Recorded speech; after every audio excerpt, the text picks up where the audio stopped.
Should we talk about this? I don't know if it, Should we talk about what? I mean, I was going to we shit on could get in like trouble. The more now that I was thinking about it, like I was going to shit on the websites and shit. I was going to do that. In the app, talk to me about the app, Mo. What's your biggest complaint? Horrible, bro. Nah, bro. So, bro, the NBA app, the NBA website, the NFL app, and the NFL website are all completely like they fucking suck. I hate navigating them. I don't know what it is with like these sports leagues and not having navigable websites, but I almost never open up the NBA app or the NBA website for the reason just like they so fucking difficult to navigate sometimes. And maybe it's because I'm used to Basketball Reference because I'm a fucking nerd, but I prefer Basketball Reference over the NBA app or the NBA website all day. It's terrible. So when you say that, navigable a word? Yeah, I was gonna say that is navigable a word, but like that's what I'm. But Mo, I think navigable is a word. I don't know about that, gang. Garrett, can you fact that check for us? It actually is a word. It is a word actually of a website, easy to move around in. Bro, come on, man. Y'all just tried to play me. Y'all tried to play me. I wasn't paying attention in English class like you was. In my 22 years of life, I've never heard anyone use that word until you just did. You wasn't familiar with my game. It's okay. I wasn't. You know what, Mo? You're right. I wasn't too familiar with your game. I mean, to be fair, I just checked the Oxford Language Dictionary earlier today, and apparently amazeballs is a word in there. So why are you randomly checking the fucking Oxford Dictionary? No. Hear me out. It's because I'm thinking about like my future like video ideas, and I'm like, you know, like how I put something like ultimate this or like the greatest this or like exhilarating this word. So I'm thinking of like what words, like eventually I'm gonna run out, right? So I got to think of like what the words will be. And I saw one of the synonyms was amazeballs, and I'm like, how is that in there, bro? Like. Hey, that might hit the algorithm and go crazy. I ain't gonna lie. Amazeballs. Well, but Mo, if anybody ever search up amazeballs, your shit gonna be the first thing to pop up. First video. Mo, I gotta ask though. So, do you mean as far as like when you say navigable, or I don't even know how to pronounce it, but when you say that, do you mean as far as like looking at like the stats and stuff like that, or like what's the user experience of them just sucks. For one, the NBA app the NBA app changed because back in like the 2010s, it used to be a yearly app that you would download the app yearly, and then around like maybe the 2017 season, they just switched it to the NBA app.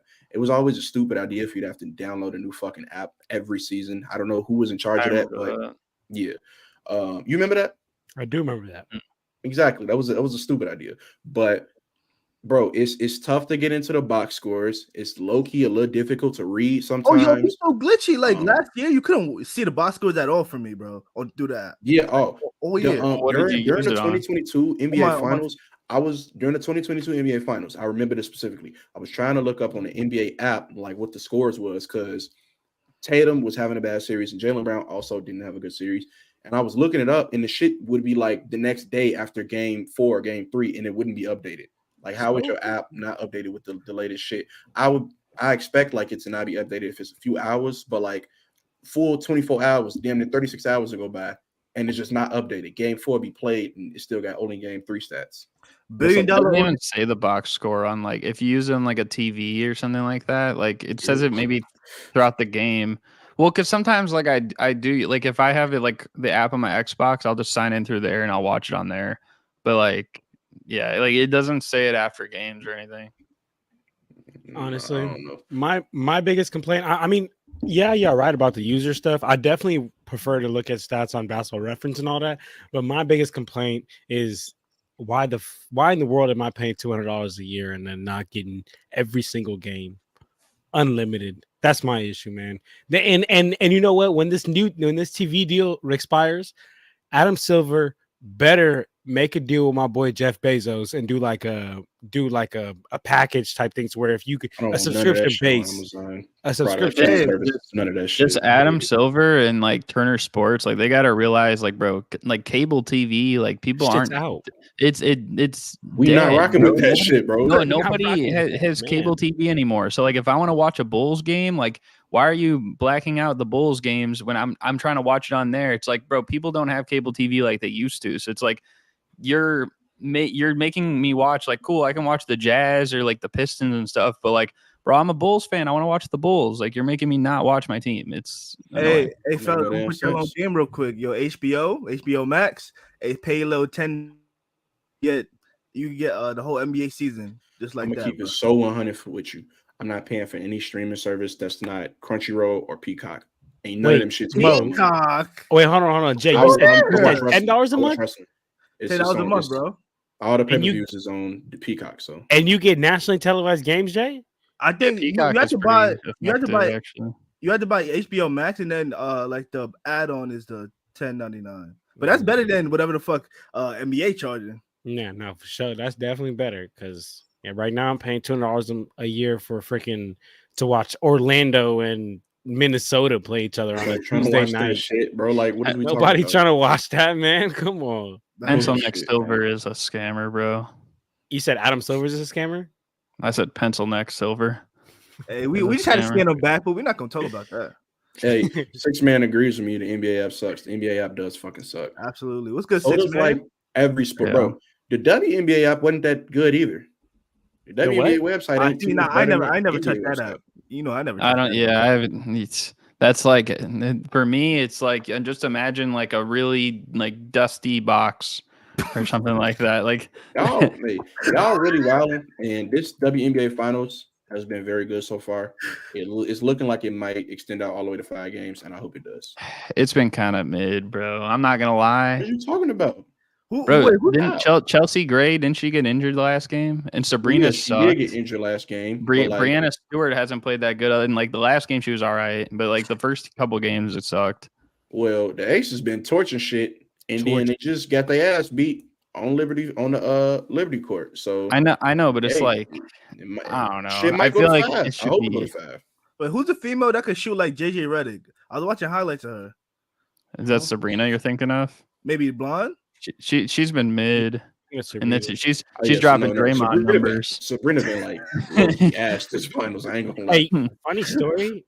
I actually went to prom with Sabrina. Well, she didn't go like with me, but she went to like because she's from this like neighborhood that's like in the Bay Area. She's from this neighborhood. I believe it's called Miramani. She went to Miramani High School, and that's like probably like 25 minutes from like where my high school went. And she's a year older than me, so she's class of 2016. I graduated high school class 2017, and she went to my prom with this dude that was a year older than me. Shout out my homie Lawrence Gray. That's the homie Lawrence. She went with him, and at the time, like in the Bay Area, we knew she was good at basketball. But we didn't know she was going to be everything that she is now. And I also saw her at the doctor's one day when I was getting my wisdom teeth pulled. So shout out to you, picture. Wait, like you know her? I did not, because no, I mean I know like she won't be like, hey John, what's up? But like I went to her high school games because like that was the thing that all the Bay Area kids were doing. Like she was just dropping buckets in high school, so everybody would go all the way out to Orinda. It's in Orinda, I believe, Miramani, and we would just go out there and watch her play.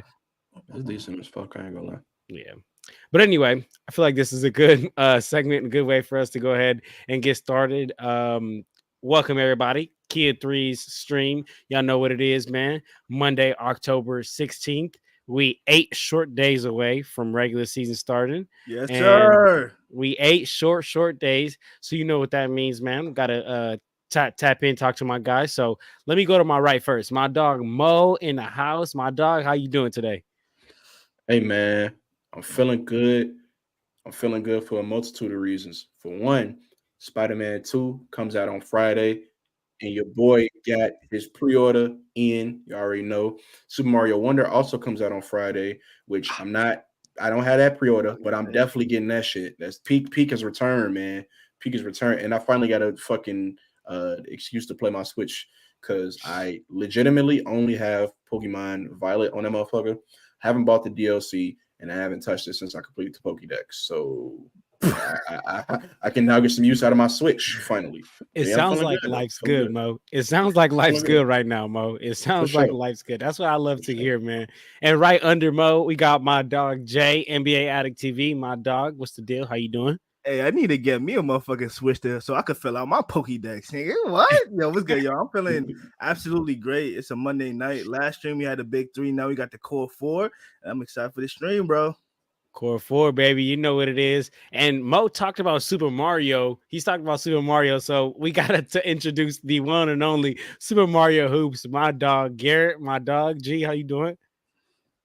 Doing good. You know, obviously I wasn't at the last stream, so it's good to be back here, you know, talking with the homies. And yeah, as for Super Mario Wonder, I'm ecstatic for when that drops later this week. So yeah, man, I'm doing pretty Peak is good. back. Peak is fucking back. You said Peak is back, like Peak Mario or Super Mario? Is that what y'all talking about? Shit, Super Mario and Spider-Man. Peak is fucking back. All I'm gonna say is Toad and Nabbit, those are the two goats, bro. And Yoshi. Man, I'm not. Hey, don't be sleeping on that Super Mario Wonder. That shit might come and snatch game of the year. That's crazy. It's not dope. What the fuck around do? It's not though. You know what? I'm not too big into the Mario Karts, but I'm into the Super Marios. But I used to be good at Mario Kart back in the day on the Wii when you had like a little reel. So that's where I hang my hat on. John like using the wheel. That's where I hang my hat on, man. You hold on to number 2 to go, and number 1 is to break, and just go like that. That's where I used to be on. But anyway, let's go ahead and get into today's stream. We got a very fun activities and festivities and debates to get into with this stream. First thing we're going to go ahead and get into, first segment of the stream, is going to be called the up or down segment. Very simple. I have a barrage of statements here, and I'm going to go ahead and go through them one by one. I'll say it, and then we could go ahead and go through the line individually. We can go Mo, Jay, Garrett, or I'm not really tripping about the order. Y'all could just blurt it out, and just tell me if you're up or you're down on that statement. And then as we have disagreements, we can jump into it further. But if we don't have too many disagreements, we can just keep it pushing. That's cool with y'all? Yes, sir. Sure. All right. Let's go ahead and get into it.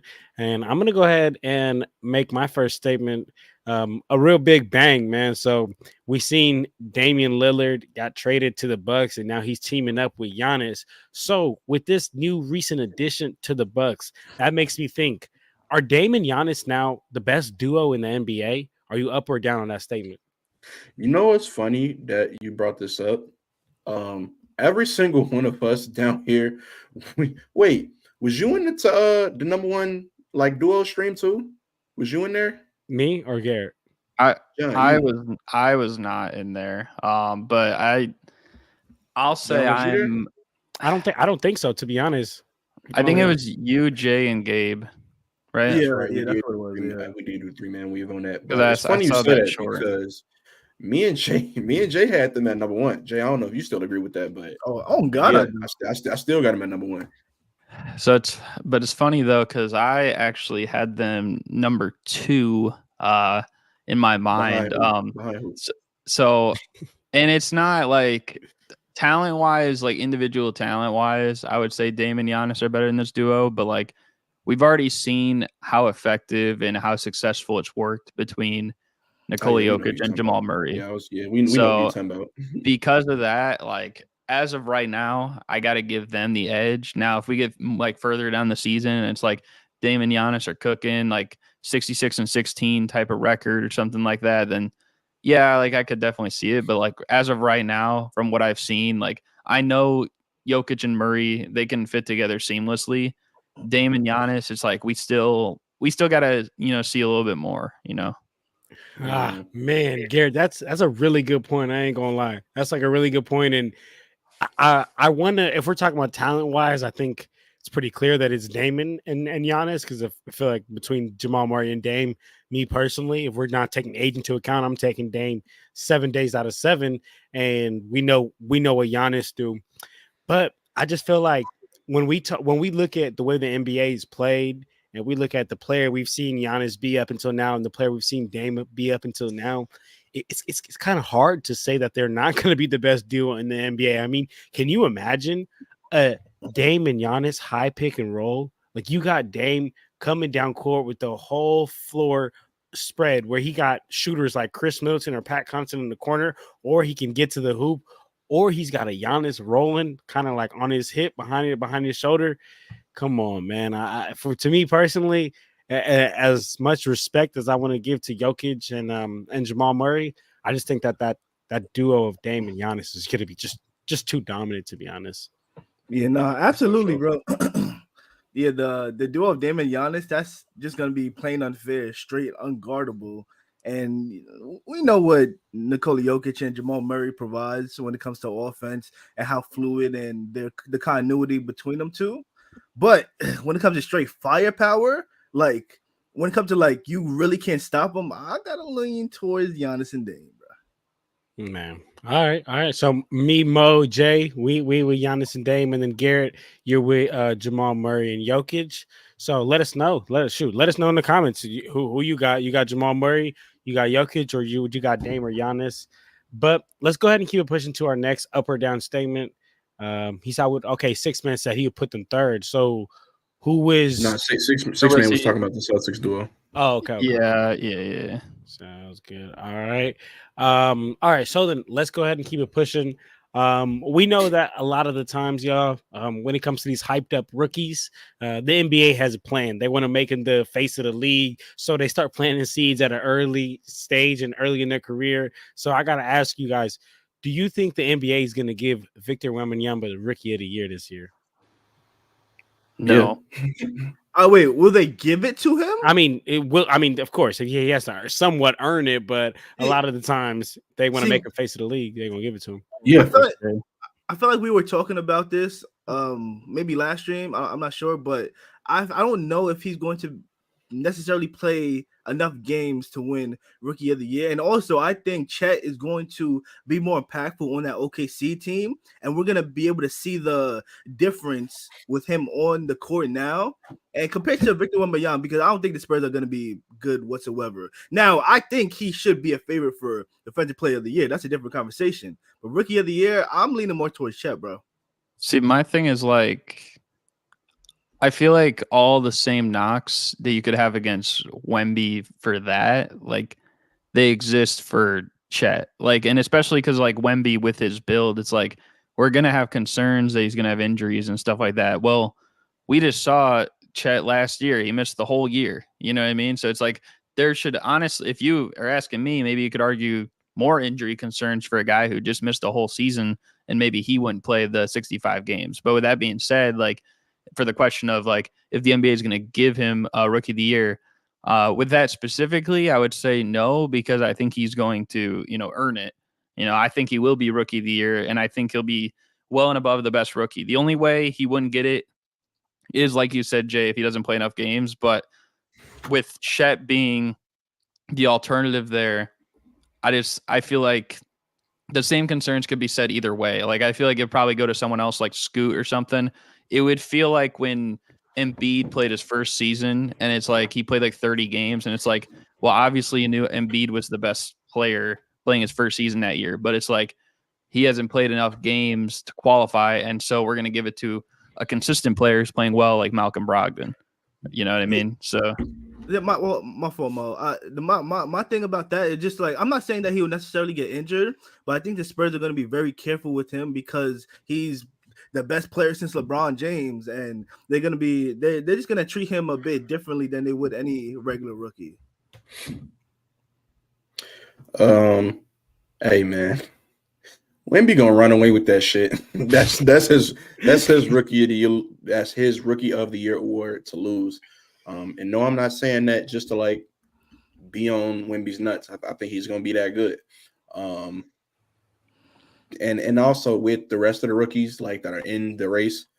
Now, for one, all of them are in the West, which I don't know how that bodes well for the East long term if these guys actually pan out like we hope they will. But they're all in the West, and they all going to be pretty similar in record. So none of them's going to have the like, oh, well, his teams will bar maybe one, and I don't think they'll be super far out of the like the realm of being a bottom tier team, and that's the Thunder, because they were already a play-in team. They just happened to miss the playoffs.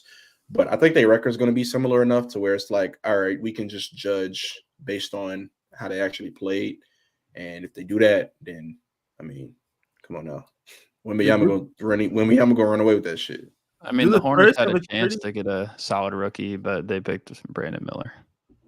Brandon Miller is a solid rookie. And I forgot Brandon Miller is he was a third overall pick, but like he's not. I don't think he's going to be in those Rookie of the Year conversations. Yeah, Brandon Miller was second, bro. Yeah, I think it was second. He went second. Yeah, he did. did. I'll tweet. He did go second. Which is still crazy. The fact he went over Scoot is a war crime. Bro, Garrett, it's really not. It's like, why would you take Scoot if you have LaMelo there? It just doesn't make sense. I would rather, bro. First of all, you're the Hornets. One of those draft you need anything guys, you can get. Look at the Hornets right now. But the other thing is, like, bro, even if that's the case, bro, get Scoot. There were rumors that they could have like drafted him and then traded him for like a Zion or something like that. You know what I mean? I'd rather Zion than Brandon Miller. If there was truth to that, for sure, but I don't think that was really true. I don't think that was true. Bro. Well, now you got Steve Clifford lying to himself, saying we have a good team over here. They do. The Hornets. Hey man, Brandon, they're gonna be the meanest 12 seed I've ever seen. Y'all sleeping on the Hornets. I can't wait to get in the play-in. Can't wait. Jay, chill. Knock out your Knicks. My Knicks not gonna be no play-in though. Your Chicago Bulls is. We both will, bro. Just trust me. No, hey, don't bunch us in that category. That's nasty. You're in the play-in, buddy. All right, so you're in the play-in, buddy. So look, y'all. As we look around the league, a lot of teams have gotten better. We know, like, are we just talking about what the Bucks did? We know what the Celtics did. You know, bringing in Drew and Kristaps. We've seen what the Lakers did and Grizzlies, Suns, all these teams. So the league as a whole has gotten better. So let me ask you: are you up or are you down on the Nuggets being able to go back to back this upcoming year? Ooh, I need to hear this. Let's go. Why? I'm tired of people, and this is no disrespect. He's a good player. He's actually a really good player, and I think he's going to be good this season in Indiana. But stop acting like Bruce Brown is the biggest thing for the Denver Nuggets. Okay, it's getting old. It's getting annoying.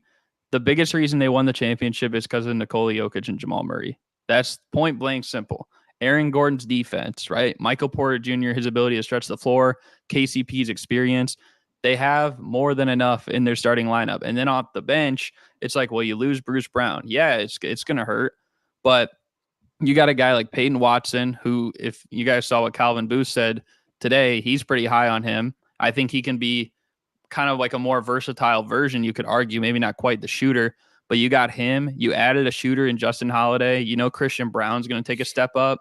You added 3 solid rookies in Julian Strother, Hunter Tyson, and Jalen Pickett. You still got Reggie Jackson, who could run a backup point guard spot, and DeAndre Jordan can give you whatever minutes you might need, because he did that in the playoffs this year. He did. You can laugh about it, but he did. I was just laughing because when he said Reggie Jackson, Jay's face was just like laughing. But I feel you though. Reggie's solid. Like, Reggie's solid. I feel you. I'm not laughing at it. Solid? My point in all of that, though, is that like they have 8 players off the bench that can contribute at a solid level. So between that, there's a 13-man rotation, and Mike Malone needs to probably get it down to about 10 or 9 by the end of the year for the playoffs. He has so many options he can work with without the like front office even doing anything. And as we know, it's going to be between Jokic and Murray most of the time. So I think they're fine.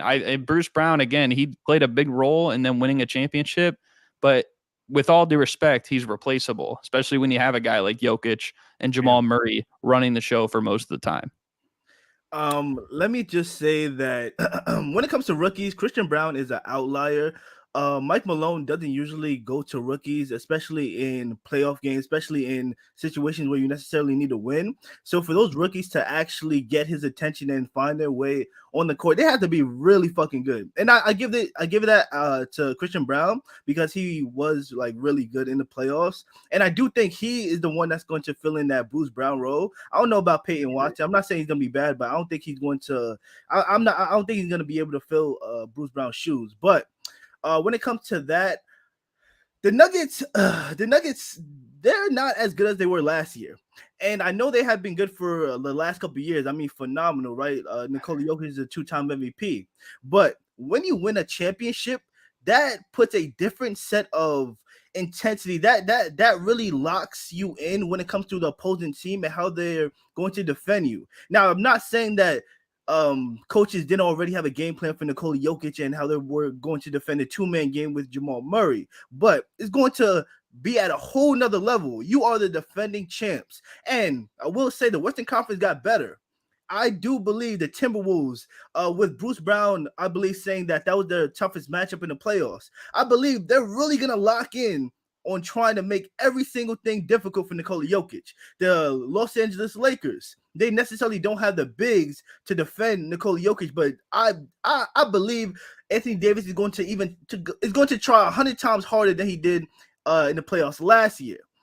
We got the Memphis Grizzlies. Their bigs coming back except Brandon Clark. I'm not too sure about that. I'm not gonna lie, bro. You was reaching hard as fuck. There's nothing. AD even admitted there's nothing he could have done with Jokic, and they got swept. But there's nothing that anyone could have did with Jokic that exactly. Now, do I think they're going to go in next year and get swept again? Probably not. I'm sure the Lakers. I mean, all the games were close. That it could have been maybe a 5 or 6 game series. But bro, the only person stopping Jokic is Jokic. I'm not. All right. Yeah, I don't think I said the word stop. I don't think that came out of my mouth.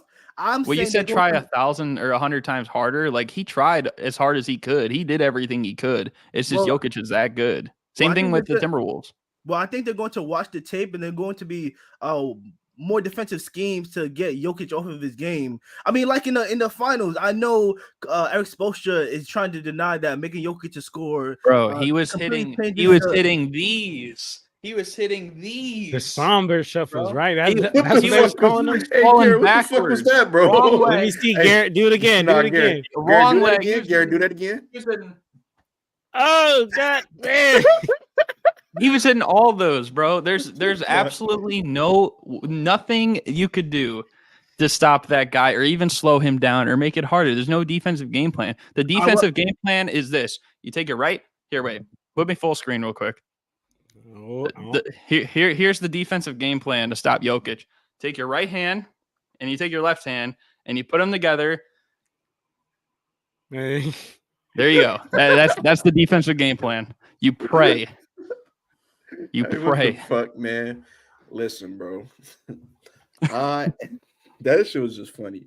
I feel like the Nuggets can definitely go back to back. Jay, you was reaching with some of the shit you was saying. I was not. You talking about the Memphis Grizzlies bigs coming back as a deterrent to Nikola Jokic and the Nuggets going back to back? Stop it. Please stop. Not to interrupt, but shout out RC. RC, yo. Yo, RC, in the comments, what did you think of that the Iowa game at that what is it called? What's it? Bro, the football field? Hey, I ain't gonna lie. I got some opinions about that. That's if you seen any videos of that, they was like all in the football stadium, but the basketball court was on one side. So you could have been at the whole opposite end of the fucking football court, having to watch them on this little ass basketball court. Yeah, that shit was crazy. I don't know why they didn't put it in the middle of the field or like close off half the stadium, and I don't know, but I mean they wanted the attendance, and obviously they got the attendance. Shout out to my queen, Caitlin Clark, my glorious queen. Shout out. That's crazy. But back onto the Nuggets. Back onto the Nuggets. Angel Reese owns her. Hey, shout out Angel Reese. Hey, I love you. But back onto the Nuggets. This nigga Mo was like, hey. I love you. You know what I'm saying? But back onto the Nuggets, bro. You was bringing up the Memphis Grizzlies bigs coming back as a deterrent to. Bro, you didn't let me finish, bro. You ain't let me finish, bro. What are you talking about? I didn't interrupt you. Land the plane, Jay. Land the plane, then. No, I was just trying to go through the Western Conference, and I got caught up on the Grizzlies, and I'm saying y'all whatever. But would you hold on if you had to pick one team? They're not knocking the Nuggets out of a playoff series. So if you had to pick one team, Jay, to win the West this year, who would you pick? Hey, John, I'm with the LA boys, man. The Lakers, hey, baby. So you think the Lakers will turn it around and go from getting swept to beating? You see the roster after having the greatest offseason? I mean, it makes sense. Last year's price is not this year's price, Garrett. You're right. LeBron's older. What the fuck? Like the Lakers got better. I mean, I'm not doing this yearly Lakers hype train. He's a playoff ghost. Yeah, but how is it a hype train though, dog? They had besides the Celtics and the Bucks, they had the best offseason. Like, and people who aren't even Lakers fans. Okay, well, number one, the Lakers always have the best offseason because the Lakers is one of the teams that's going to Didn't they have the best offseason when they added Westbrook? No, we didn't. Who said that? Who said that? I was never Check it out, though. But check it out. The Lakers are one of the teams that's always didn't going to have. ClutchPoints make a thing that said, okay, "Can we just send to the finals already with the Brooklyn Nets and the Los Angeles Lakers together?" We're not saying ClutchPoints is a part of Lakers Nation. Okay, ClutchPoints is not a part of Lakers Nation. They make crazy articles. Nah, Garrett. I'm not letting you do that. I got you. The Lakers, one of them teams that's always going to have like a good offseason. They're going to spend that money regardless. So as we're going to look at the quality of players, they signed Cam Reddish, who, if he look like shit, his minutes going to get cut and he might fuck around and get waived or some shit like that. They signed Christian Wood because nobody else would sign him. I'm not going to lie. Some of the signings that they had were good. Like they re-signed Austin Rivers. I don't remember Austin Reeves. Yeah, I said Austin Reeves. God, no, definitely re-sign on fucking Austin Reeves. Austin Rivers. Austin Reeves. They got some other good pieces as well, but like, I'm not doing this saying like they clearly have the best whatever the fuck. That's Lakers media. That's the Lakers media train, and I'm not going for it. They don't clearly have the best shit. That's so not true because look, when we look around, right? Yes, they would have great day if they could have brought in a big, but what to back up Anthony Davis? Did bring in a big Christian Wood. No, I mean to back up Anthony Davis, like a real big. Hayes. Like I'm talking about 2020 Lakers when we had Dwight and JaVale. Like those were real. They signed Jackson Hayes. What they signed him for? That nigga's not gonna be able to be a reliable backup big. I'm telling you right now. So then how are we saying that the Lakers have anything? Let me. Can I land it? Can I land it? Can I land the plane? Land it, but like, can I land the plane? All right, cool. Here we go. So they had the best offseason. Yo, what's the deal? They had the best offseason by being able to first sign Austin Reeves on probably the best contract in the entire league. Coming into this offseason as a Lakers fan, I was so worried because teams, not only do they hate the Lakers, but they will do anything to take players away from the Lakers. And Austin Reeves was due for a big bag. So I was thinking like, oh shit, another team's going to give him a big bag just to take him away from the Lakers. No, Austin Reeves wants to stay homegrown, wants to stay on the Lakers. So he comes for less money than D'Angelo Russell. Okay. Tell me, how is that not winning? D'Angelo Russell, the man who stunk it up for us last year in the playoffs. Austin Reeves, the man who was trying to save us from getting swept. He's getting paid less than D'Angelo Russell. We brought back D'Angelo Russell. That's all right. I don't really care about it. They signed him for more and he's worse too. Hold on. What was that? They signed him for more and he played worse in the playoffs. So you think that's still a it's literally like I think it's like a 1 or 2 million difference between him and Austin Reeves. I'm just saying how great of a deal we got Austin Reeves on. D'Lo, we take him back. I'm taking him as a net neutral. Now, Gabe Vincent is where I want to talk about, right? Gabe Vincent was a great addition. Now we have a serious, legit 3-guard lineup who can legitimately be scorers out there or playmakings. Now, the other piece I want to touch on, Taurean Prince, Jared Vanderbilt. The reason the Lakers absolutely struggled last year in the playoffs was why? Because every time Jared Vanderbilt got that ball in the corner, he could not knock down that shot. We brought in Taurean Prince, who does the exact same thing with Jared Vanderbilt does, locks niggas up, puts people like Stephen Curry in straight jackets, but instead he can shoot on the other end. So basically what I'm trying to say is the Lakers got deeper in literally every single position. So again, besides bringing in Dame and bringing in Drew, like how the Celtics and Bucks did, it's clear that the Lakers had the best offseason. Their biggest problems and their biggest deficiencies, they added to it. So that's why. Okay, so I agree with RC though on this about the 4 top teams. The Lakers, bro. Wait, let me see. Hot take out of the East: Milwaukee Bucks. Bucks, Celtics, and then Suns, Nuggets. Nobody else can truly contend. I don't think the Suns are going to be that good. I still think the West runs through the Nuggets. But like I'm looking at the Lakers roster. Rui Hachimura, he's still on the roster. That's great. They signed Jackson Hayes. I don't really know what for. My boy. Good. They signed, huh? No, we're just saying Night Tracker is in the chat. Oh, we're like Night Tracker. We ain't seen you in a minute. Christian Wood, they signed him because nobody else would, and I don't know how many minutes he's gonna play, but he's on the fucking $2.7 million contract. So that should tell you all you need to know about. He also said he wanted to come. Gabe Vincent, good signing, I guess. I don't think he's gonna be what you think he's gonna be.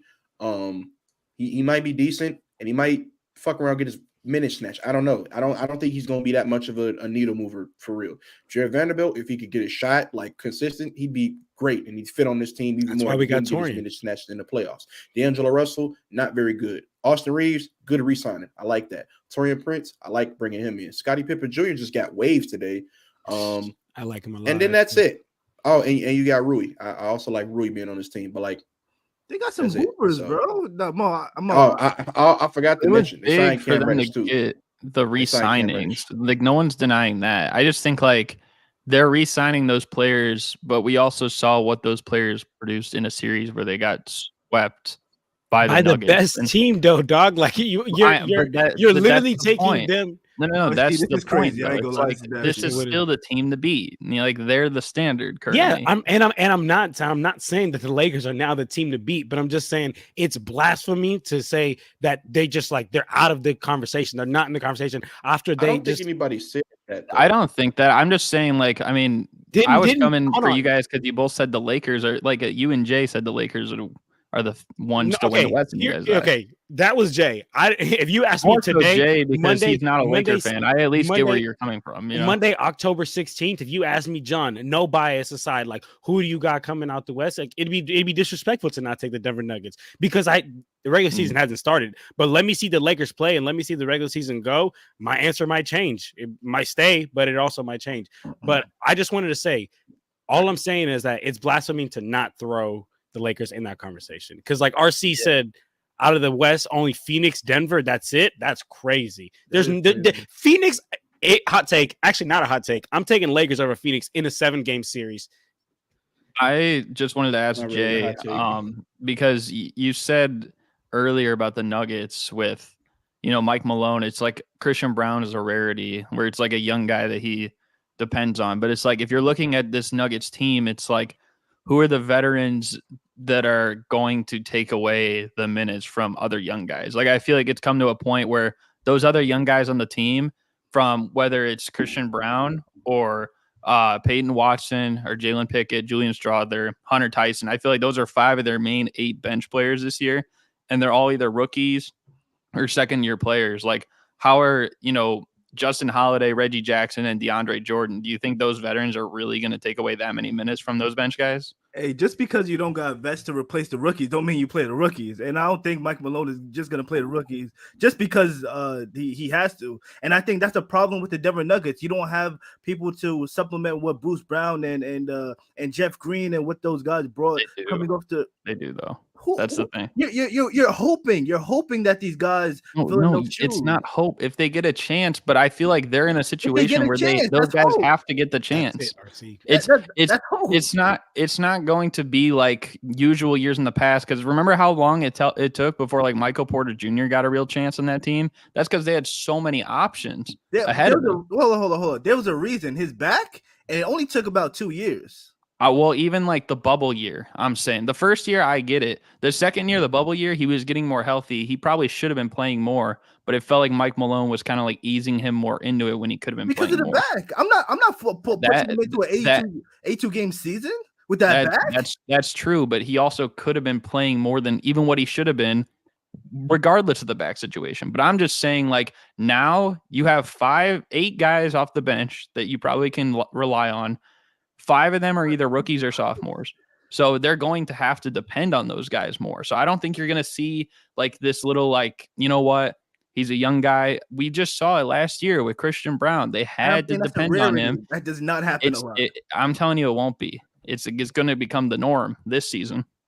I feel like you're wishing that these young guys turn to something. And I'm saying that why I don't think the Denver Nuggets are going to repeat is for that reason that they won't. I just think like of all the veterans, like Reggie Jackson will get solid minutes and Justin Holiday will too. But like what other veterans? It's that there's forward positions and there's big positions that you don't have accounted for. And DeAndre Jordan is still a veteran in this league and he can teach them a lot, but like he can't play on the floor more than like 10, 12 minutes in a game max probably anymore. Hey, I ain't gonna lie, Gary. You making my point. They don't have the supporting cast like they did last year, bro. That's why I don't think they're gonna. They didn't have that last year either. Bruce Brown, Jeff Green. No, I'm saying like last year. So they got enough of a supporting cast. Yes, exactly. Mo, tell me who. I just Christian listed Brown, 8 players. Second-year player. They're gonna get I believe they probably gonna get minutes out of Julian Strother. If they really, really wanted an impact player that they like wanted to sign because they have a roster spot, Javonte Green doesn't have a job right now, and he'd be great on that team. You feel a lot of that Bruce Brown role. On the defensive end, he's probably better. He just wouldn't do it on offense, and he doesn't need to because it's the fucking Nuggets. Again, he's not on that team, but like he don't got a job, and he should have one. So Nuggets fans, and that gives them another option to get what's the name. Hey, you guys are hoping that Jokic make these guys look good, bro. I ain't gonna lie. Man, I think this could be a hot take. Hold on. I think Hunter Tyson this season. I got you. He don't got to make Javonte Green look good. Javonte Green gonna look good on himself. He's a defensive player. He's a hustle guy. The saying when he was on the floor for Bulls fans was, "It feel like it's 5 Javonte Greens out there," because he was that type of impact player. If you concerned about them losing Bruce Brown, go get Javonte Green. I mean, that's not that difficult. And forget about the Bruce Brown thing. I'll tell you right now, and this could be a hot take maybe to you. I really don't think it will be. I think Hunter Tyson will contribute just as much, if not more, than Jeff Green did last year. I ain't gonna lie, this is the first time I'm hearing his name, so I can't say one way or the other, bro. I think he will personally. And on top of that, you got 7 other guys that need to make up what Bruce Brown gave you. Come on, bro. Man. Come on, bro. Man. I don't know, man. I don't know about the Denver Nuggets. I mean, right now, they definitely got to be favorites, but that's because season hasn't started. So let's see how these teams are looking when the season gets going here. But all right, y'all. So I know we spent a good amount of time on that. So I just want to get 2 last up or down with y'all here. And one is kind of a funny one here. And that is up or down. Will Kai Jones or Miles Bridges get another chance to see an NBA floor again?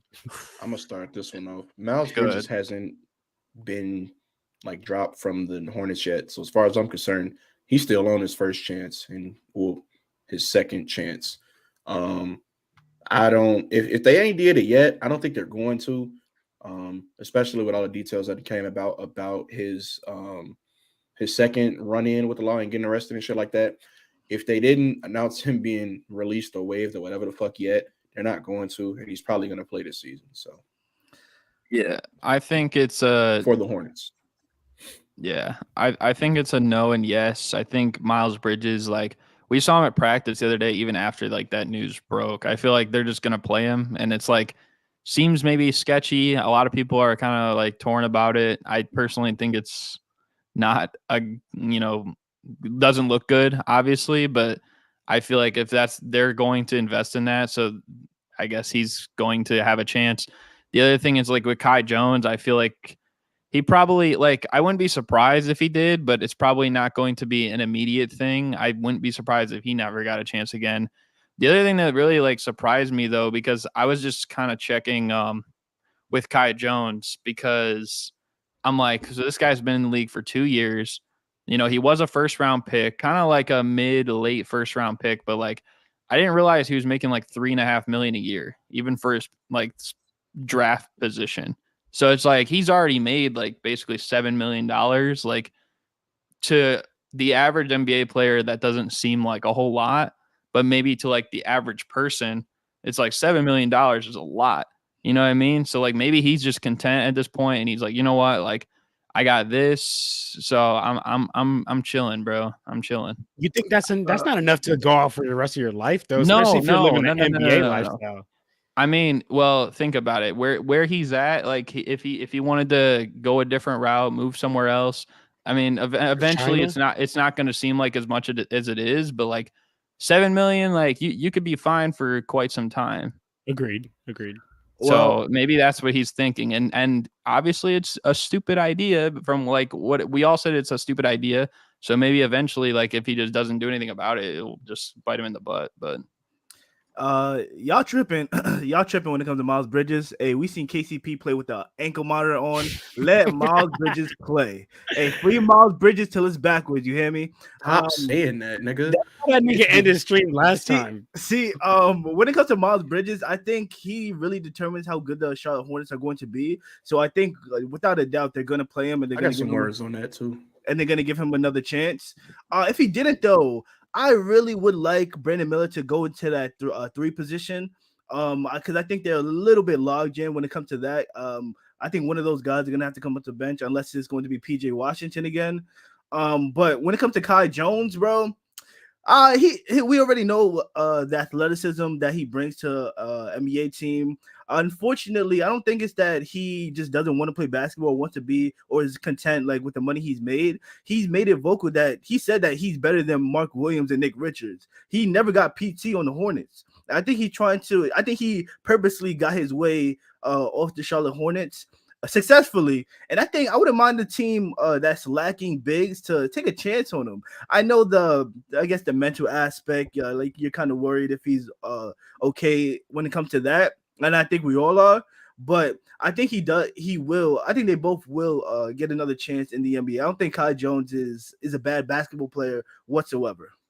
I just don't think he's good enough to prove it though. Like he hasn't been good enough. He hasn't shown to be good enough yet in the NBA where it's like you can do something like that. So it's a huge risk. I mean, a guy that.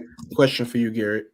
Go ahead. What did Josh Primo show that gave anybody any inclination that he would be like he deserved a second chance? What did Kevin Porter Jr. show? Josh Primo didn't nothing, but he hasn't really shown it yet. Yeah, he's with technically like the Clippers now, but it's like, what is he gonna do? We don't know. He got a second chance. He's on a roster again. I mean, so with the limited amount of stuff that we've seen from Kai Jones, and the fact that Kai Jones is just so much more of an athlete than Josh Primo. Josh Primo's skinny as fuck, and he's short comparatively in the NBA. Kai Jones is like what? 6'7", 6'8", and he can jump out the fucking gym. 6'9". You can develop something like that. So there's more reason to think that he would get a second chance, especially when somebody like a Josh Primo got a second chance. But to my larger point, this Hornets organization, what the fuck is this organization? I genuinely, man, I don't think I've ever seen an organization be continually ran this bad. This isn't just a Hornets thing. This goes back to the Charlotte Bobcat days. I genuinely do not think there's been a worse mismanagement of a North American sports team than the Charlotte franchise in general. The Charlotte Bobcats had, and I think they still have, the worst record in NBA history. They had 12 wins. Gary, you should know that. It was the year with Kemba. 7-59. In a lockout year. I said 12 wins. The motherfuckers ain't even making double digits. This Hornets organization has completely mismanaged. They've mismanaged all their high draft picks. Who they employ, the locker room is a goddamn mess. They just let anybody in that motherfucker. Like Magic City. The star player is hurt consistently, and that sucks. So you can't develop him and turn this organization into something that's actually worth watching, that's actually worth being an NBA team. I don't understand it. And if I was a Charlotte Hornets fan, I would no longer be a Charlotte Hornets fan. Probably it would have my patience would have ran up before this season. Them fans in there, they got some fucking iron wheels, because I would have been done with this bullshit. Hey, fun fact about the 2012 Bobcats: at one point they were above 500. Was it the first game of the season? Yeah, they started off 1-0, which is fucking how you start off 1-0 and then 6 and they ended the year on a 23-game losing streak. Oh my fucking that's Lord. crazy. Yo, honestly, that's wild to me. I ain't gonna lie. I can't even damn near. I was alive for that, but I can't even ficture it. Watching the NBA the way I watch now. Can you imagine if we seen the team go on a 23-game losing streak? Nah, it felt just like the 2016 Warriors in a way, but inversely, because it's when they went on a win streak. If you remember that year, it's like when that year happened, and now it might be a little harder because I could probably think of most of them, but not all of them. It's like you knew every team that beat them. That year, it's like I knew every team the Bobcats beat. Oh, are you saying when the Warriors had that good record? When they win 73-9, it's like, I knew the Lakers beat them, the Bucks beat them. I feel like me personally, it damn near Spurs beat them. Takes more effort to lose 23 games than it is to win 23 games. I don't think we'll see that again for a while. It's really fucking terrible to lose 23 straight games. Professional sports games, especially because in the NBA, didn't the Bears just have a 20-game loser streak? Yeah, I feel like through the last season, it was like 20. What was it, like 21 or 20 something? I'm not gonna lie, that's dead. That's probably that's not probably. That's a lot worse. Actually. Like that's not no wins in like 11 months. How the fuck do you have a 20-game losing streak? I don't care if it's through 2 seasons. How the fuck do you have a 20-game losing streak and there's only 17 games in the season? That's like the Panthers, bro. It's like they started the season, they're still 0-6. Imagine being like a hyped up like Carolina fan, and then bro, freaking you're 0-6 to start the year. They don't have a pick. Oh my goodness. No wins in a month and a half. Stream. Yeah, the season started a month and a half ago, and no win. If we turn this into a football stream, this is gonna turn into a 3-man weave because I'm gonna just get. That's crazy. I was just saying that in general though, but it's enough with the football team. My last up or down though. Okay, go ahead. My last up or down for y'all, and then we'll move on to the next segment here. That is okay, y'all. So the 76ers first game is October 26th against the Bucks. Up or down? Will James Harden suit up for that game? Yeah. Yes, because I think he's a consummate professional, even though he definitely hasn't exhibited professional behavior. He's a consummate professional. But I don't think he's gonna like do no holdout shit because that's whack. He's trying to secure a trade, and we know what happened last time. He wanted to get the fuck out of there. He got fat. He still played, but he got fat. So and that's that's the thing though. He at least like played even that year. Consummate professional. Like that year with like John Wall and Boogie and Houston and stuff, like he basically said like he didn't like care basically, but bro, he still suited up. He still played. It felt a little bit like Jimmy Butler on the Timberwolves that second season. You know what I mean? Like that's the vibe you'll get from James Harden this year. And I feel like they'll kind of just be waiting until he's traded or until like he gets sent home or whatever it may be. But he's going to suit up. It's just going to feel awkward. James Harden's gonna stand on business. That's exactly what he's gonna do. James Harden's not suing up for the Philadelphia 76ers. I'm not gonna lie to you. He does not. He has said constantly and repeated this that the relationship between him and Daryl Morey cannot be fixed, and that does not mean that he has a problem with Joel Embiid, Tyrese Maxey, Nick Nurse, Tobias Harris, or anybody else on that roster. Business is business, and that's exactly what James Harden's going to stand on. He's not going to come back and play for the 76ers. He's going to he may suit up for preseason just to show face, but he's waiting on that trade to happen, bro. Hey man, I'm the type of nigga standing on business. One against 9-man army, man. Nah, dang, for real though, I ain't gonna lie. That's crazy. Like I don't know what to say, like, because if he put himself in a tough predicament because he needs to stand on business because, like how he said, like in China, will never be a part of any organization that Daryl Morey's a part of again. He said that, and then he doubled back on it again. And then, like how Jay said, just recently came out and said like their relationship is beyond repair. But then if he doesn't play, like he's honestly just hurting his value, whether it be on another team. Like what team realistically, now that he's done this 3 different times, is going to be like, you know what? We're going to give James Harden a chance because it's going to be different this time. Like no team in the NBA can realistically like look themselves in the mirror and say, you know what? We're going to give James Harden a chance. Like he's part of our plan to turn this ship around and go get a championship, because this is 3 different times he's did this. So honestly, I guess to answer the question, I'm gonna go with Jay just so we got a fair to here. So I'm gonna go with no. I don't think he suits up, but I'm tired of James Harden, honestly. Me too. Me too. I think we need the ban talking about him. Yeah. From this point on. Until his ass get traded, or like if he dropped like a 50 piece or something, I'd be cool when I'm talking about his ass. All right, fuck James Harden. All right, we got like a dozen. I think we have the most of all the shorts on our channel or TikToks on our channel. The most are just like James Harden sucks. He's finished. Fucking bet, bro. Because James Harden been pissing me off since his fucking Houston days. Because I never liked James Harden when he was doing that weak ass shit in Houston. Like I rooted for him so hard. Not playing defense, the foul bait and shit. I hated all that shit. Yeah. I was not fucking favorite team 30. Is it worse? Imagine if he beat the Warriors, bro. Hey, is it worse to not show up and play, or is it worse to get fat like how Harden did, and not be the best version of yourself? I think it's worse than not show up. Not showing up and play is really just fucking stupid because you playing with your money at that point. You can show up and get fat. And you can't get fined for being a fat ass, I guess.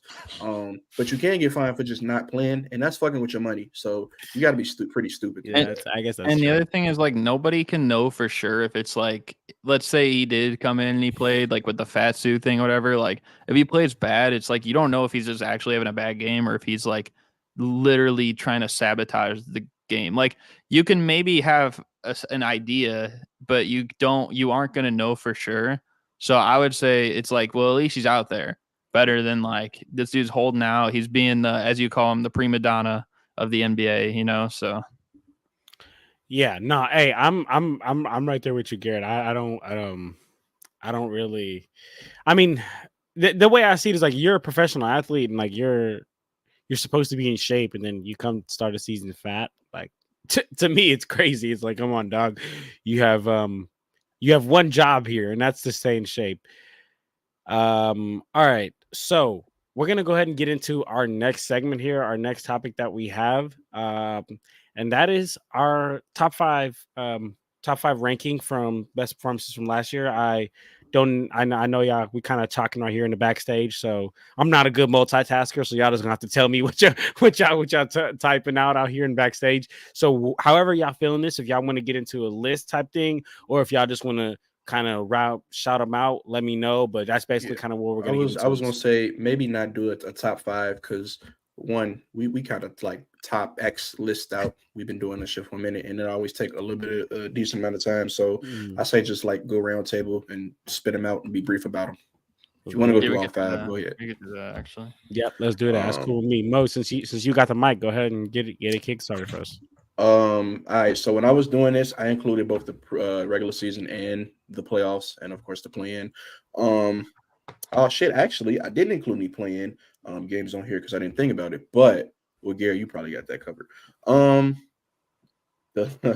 So for this one, this is cheating because it's 3 performances. I'm gonna go with Cam Thomas, 3 straight 40 balls. All of them motherfuckers came out of nowhere, and like you want to talk about just buckets. Cam Thomas was giving motherfuckers buckets because I'm pretty sure them was like efficient 40 balls as well. And it was back to back to back. We saw that. We was like, hey, what the fuck going on over here? And then, of course, eventually during the season or during the rest of the season, he will fall out of rotation. But that's neither here nor there. 120 plus points through 3 different games from a player as young as he was. Very, very, very incredible, very sensational. He had 47 one of them games. That's fucking crazy. He's young as shit. So hopefully we can see like development and get him a part of like the rotation. Please. Is anybody with that kind of talent? I want to see him play in the NBA. You know what I'm saying? But yeah.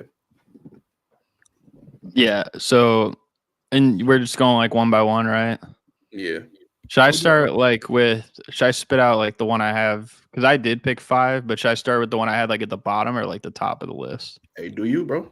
You know what? I'm gonna say the one at the top because I feel like I should be given, you know, my top position the most love. And that is I feel like this is obvious. It's going to be up here for everyone somewhere. And that's the Donovan Mitchell 71-point game from last year. Bro, why'd you bring that one up and not the other one? He did this against our team, bro. What you doing? Bro, because watching that game, it's like just the whole thing transpiring. For one, I knew like when the third quarter was happening and he was going off, I just knew we were going to lose. Even though we were winning the whole time, I'm like, this has a Bulls loss written all over it. And sure enough, this game probably summed up the Bulls season, the best of any game, just with how everything transpired. But to drop 71 points and 11 assists, like the only 70-point 10 assist game ever. And people forget he was 2 rebounds away from a triple-double too. Almost a 70-point triple-double, bro. And then he had a block. He shot like 65, 50, 80 splits for the game. To think of a game that went to overtime and you're a plus 20, plus minus, like that's crazy. It's like you're impacting the game that much as well. And on top of it all, bro, his overall impact, his game score was a 60.8, which that's the third. What did you say? I said, shout out the game score, man. If you know, man, that's the third highest game score ever. The highest, number 1 is Michael Jordan's career high. Second is Kobe Bryant's career high. and third is Donovan Mitchell's career high. That's elite company, and especially in a season where there was like 4 different games from this year in the top 10 all time, and that's number 1. You gotta give this game a ton of love, and I feel like it's unfortunate the timing because it happened like the same day that the DeMar Hamlin thing happened. So this game never quite got as much attention or love because obviously, rightfully so too. Like most people in the sports world were like paying more attention to that, but it's definitely one of the craziest games for like sequence wise near the end of the fourth quarter and overtime. He could not miss. So I had to put it on for here. sure. Hey Jay, before you go, can I just say I forgot that did happen the same day because like I was obviously watching the game. I'm a Bulls fan, but like it was people getting mad that people was discussing Donovan Mitchell putting up 71 points in an NBA game because of the DeMar Hamlin situation. Yeah. I understand like being respectful, but like how you gonna get mad at us for discussing basketball? We wasn't watching football. Like what the fuck? I don't know. But now, Jay, the guy I'm about to bring up, he had an incredible month leading up to his incredible night, and that guy is Damian Lillard. Let me just give you guys the points that he put up for the month from January until February, right?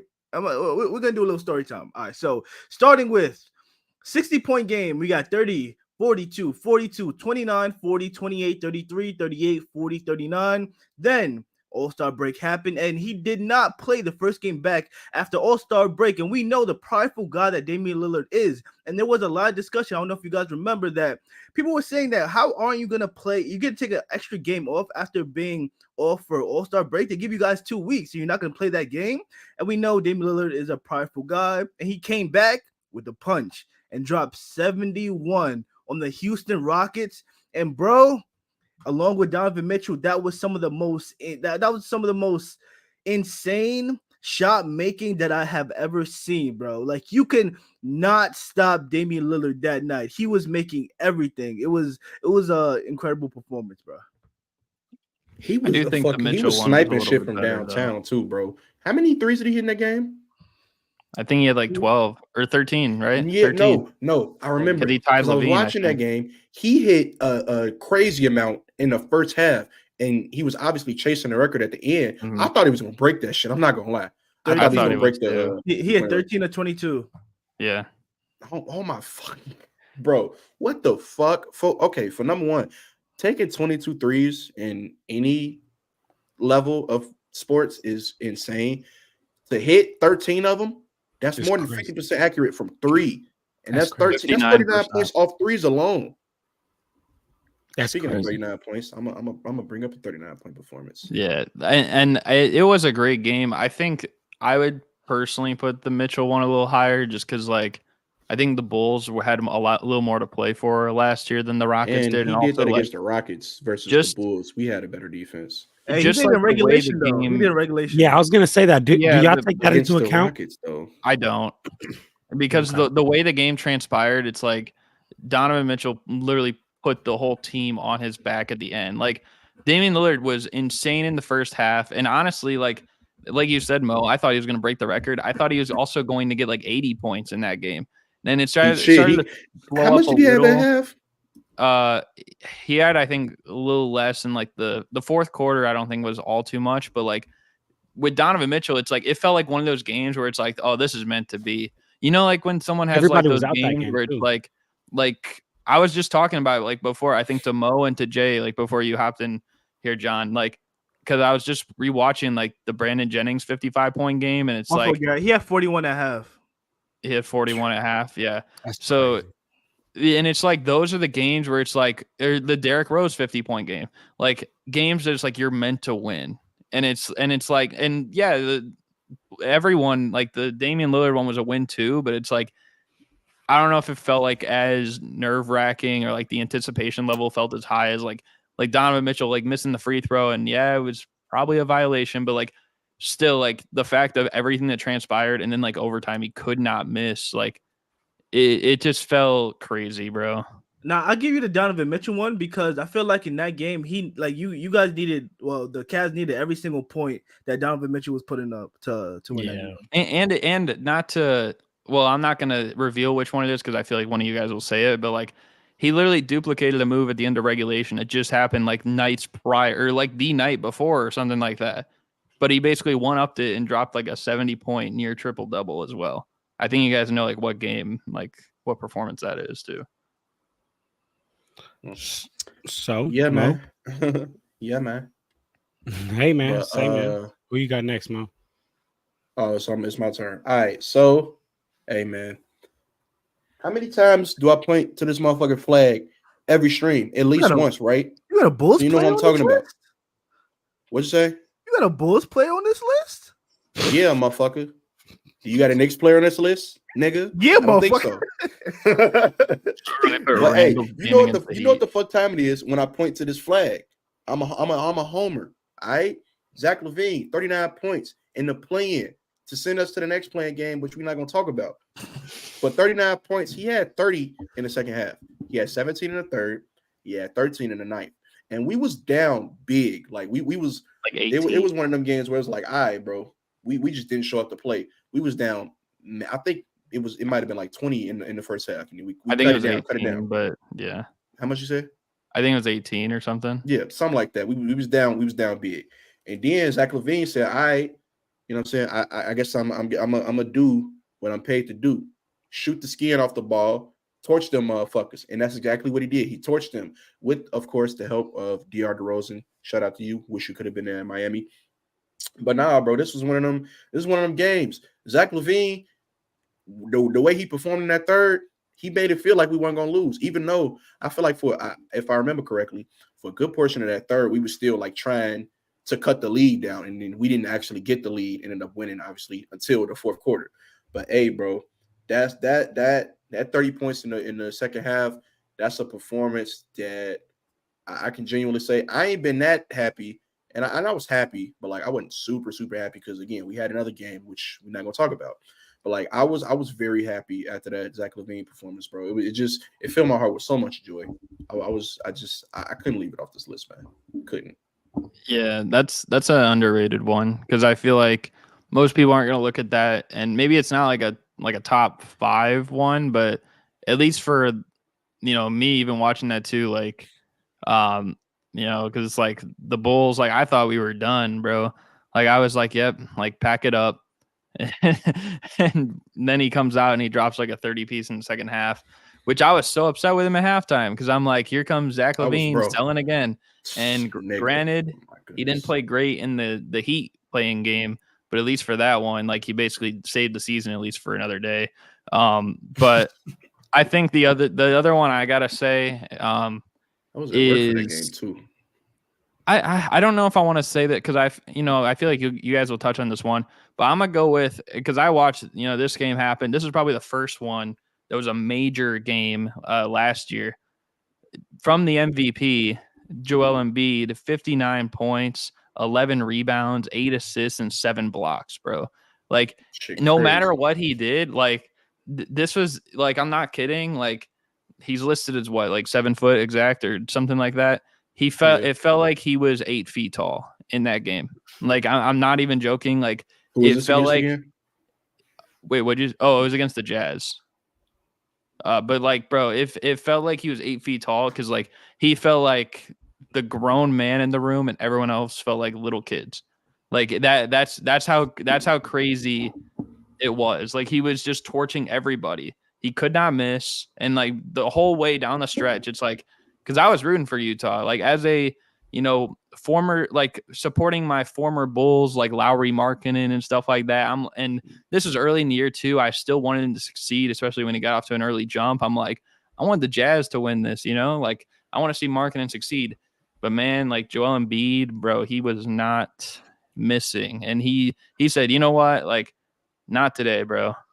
So, and that's just a crazy game. No, I like that. I got a Joel Embiid performance on my list as well. But the next guy I got spent 14 years in the league, multiple time MVP. And this year, after 14 years, had probably his best playoff performance ever. And I'm talking about game 1, Philly versus Celtics, James Harden. That 45-point performance was incredible. The way he was able to put that Philadelphia 76ers team on his back against these Boston Celtics was phenomenal. I mean, like, I haven't seen that James Harden ever, bro, show up when it matters. That's a rarity. And he finished with 15 points in the fourth quarter, was incredibly clutch. That shit was crazy, bro. That shit was phenomenal. Yo, I just got to throw in, I'm like mesmerized and surprised by the fact that, like, and I know y'all list not over. I think we got like 2 more for everyone, but like, how in the world has Luka's 60 triple throughout triple double like not been mentioned yet? Like, he did against my Knicks. I was traumatized. Nigga had 60 points, 21. I knew Jay wasn't gonna mention it. Oh yeah, no, Jay wasn't gonna mention, but no, that like this shit is crazy. Like, and then if you're watching the game, it looks even crazier because like it looks like a real movie. Nigga like was at the free throw line, threw it off the glass, grabbed his own rebound, put it back to send it into overtime, like as if he's playing against Jay kids. Wanted to break his TV. I already know, Jay. I was watching it on TikTok, bro. I was on TikTok live watching that. I was wilding. Hey, bro, crazy. What the fuck? Yeah, I didn't even know. Why was you watching it on TikTok, bro? Yeah, but shoot, anywho, that's crazy. So I don't know if y'all got to talk about that, but I just had to throw it in there because I thought that was going to be the first thing mentioned. John, that was second on my list. Actually, you got to keep it interesting. We knew it was going to be. I went to the Embiid one because I thought someone else would say it. Okay, all right. Damn, I got another one. Well, I'm not going to. Jay, you're not going to be the only one to bring up playoffs, and you're not going to be the only one to bring up that series because oh my fucking goodness, Jason Tatum, Game 7.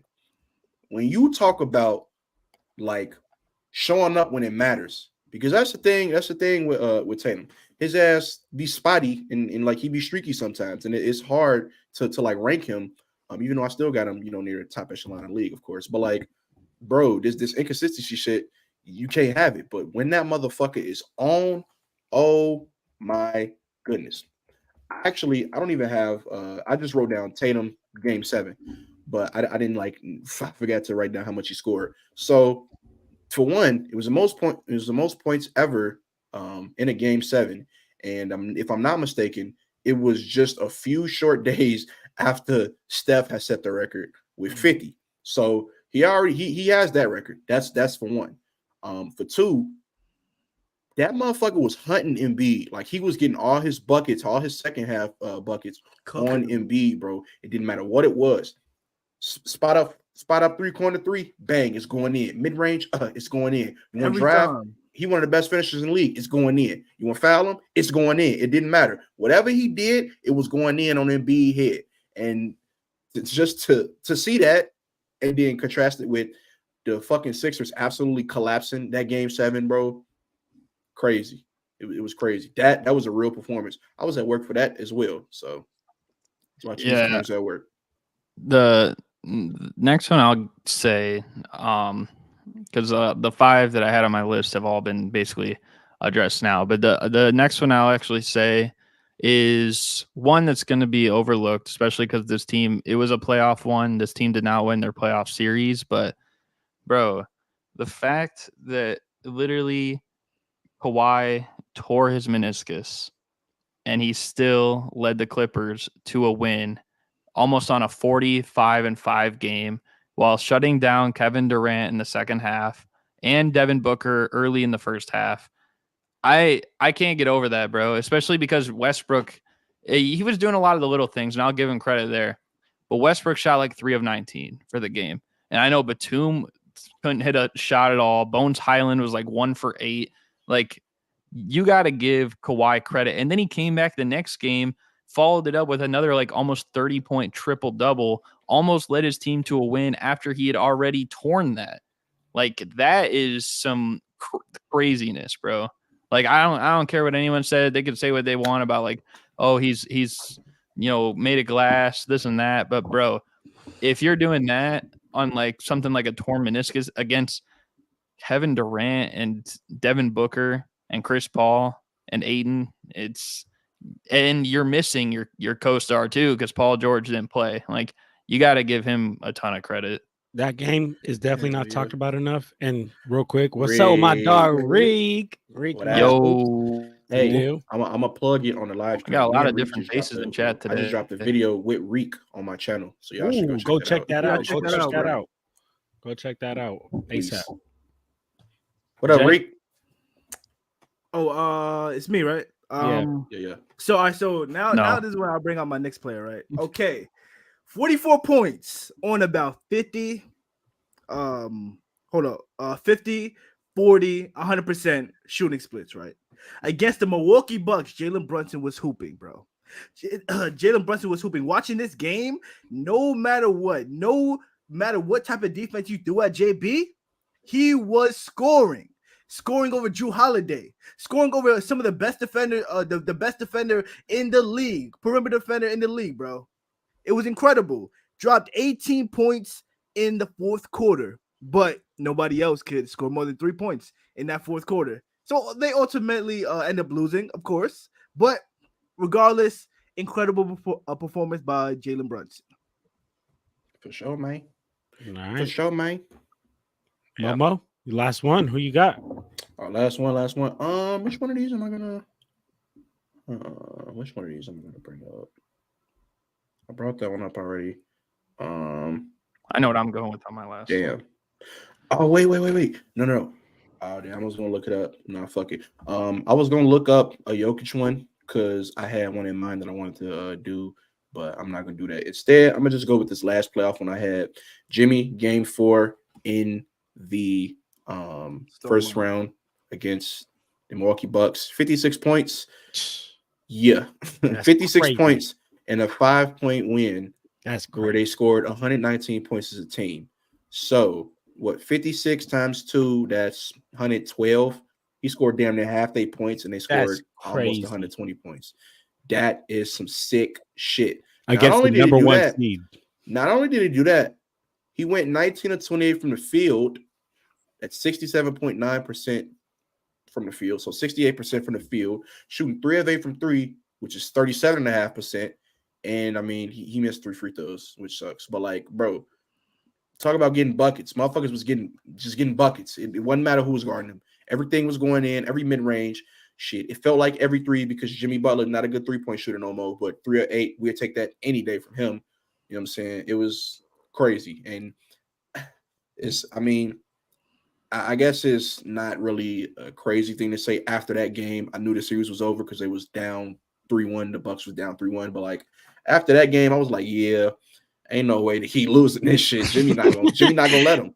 Jimmy not gonna let him lose this shit. And if I'm not mistaken, was that not the game that he smacked that 3 in Drew Holiday's face? I was about to say that. I own you. I was about to say that. Down. He did that nigga was down. That nigga was bro. Dogging Drew Holiday. Drew Holiday's supposed to be the best guard defender. He's dogging him and letting him have it after every single bucket. That's why it was crazier.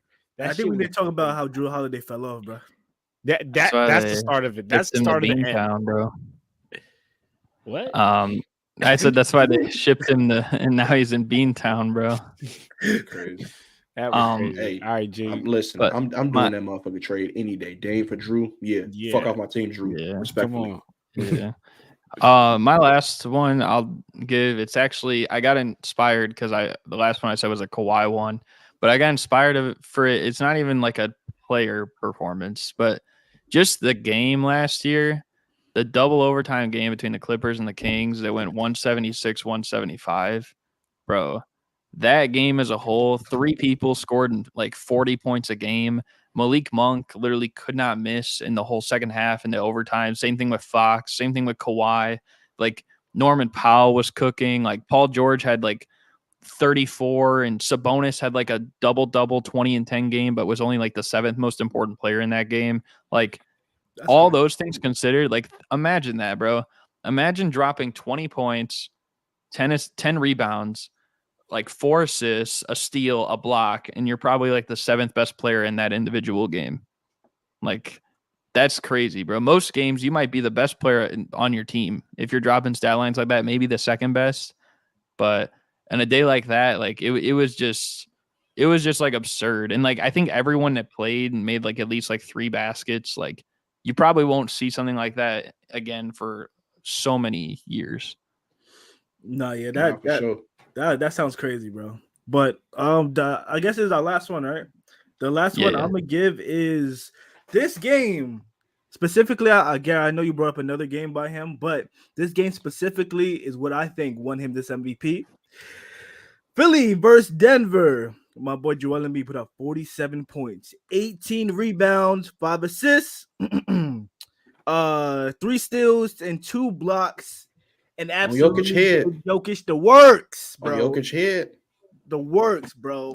You're talking about Joel Embiid game? Yeah, bro. There's nothing that Jokic could have done to stop Joel Embiid. He was on a mission to prove he was the best, that he is the best big in the league. And that night, hell yeah, he was. Wait, you know what? I ain't gonna lie to you. Did the Sixers lose that game? No, they won that game. What were stats the other game against Denver that year? I don't think he played. Exactly. He ducked Jokic. Because he ducked him, bro. He gave him the smoke, then ducked him. Shit, crazy. Hey, I ain't gonna lie. I think that game, I'm doing the like, same. I think that game, like, Jokic was like, yo, I don't give a fuck. Like, Jokic was like, I'm better than you, nigga. Like, come see me in the finals. Like, I really think Jokic was like, after they was probably like trying to be on his head, he was like, he don't want that finals. Y'all coping, stop, bro. What'd you think of the Clippers-Kings game that went to like 176, 175 this past year? Because that was the one I said when you were in the bathroom. Oh, bro, that one that happened in Sacramento, or the one that happened in LA? I think it was in LA. It was like Westbrook's first game with the Clippers, but it was like one of the highest scoring games, you know? Yeah, no, that game was wild. So I actually went to the Clippers versus Kings in Sacramento though. So I didn't go to the one in LA. But no, that game was wild. I ain't gonna lie. I don't think that the league will actually, I mean, unless we have another like 81-point game, I don't think the league will get that high again, to be honest. That was some terrible defense. Facts. But anyway, y'all. All right. That was our top 5 rankings from this last season, man. Hope y'all enjoyed that. Y'all let us know if y'all got somebody that we didn't mention. There was a lot of great games. Freaking had Devin Booker's 58-point game, AD's 55-point game. The list goes on. 51 against the Bulls. Bunch of shit we ain't mentioned. Bunch of shit. And I'm pretty sure. Do you remember that game, Mo? When Booker had 51 against us in 3 quarters? Yeah, I was about to say that, bro. I'm pretty sure nigga did that. Bro, that shit. I thought he was gonna get 70 again.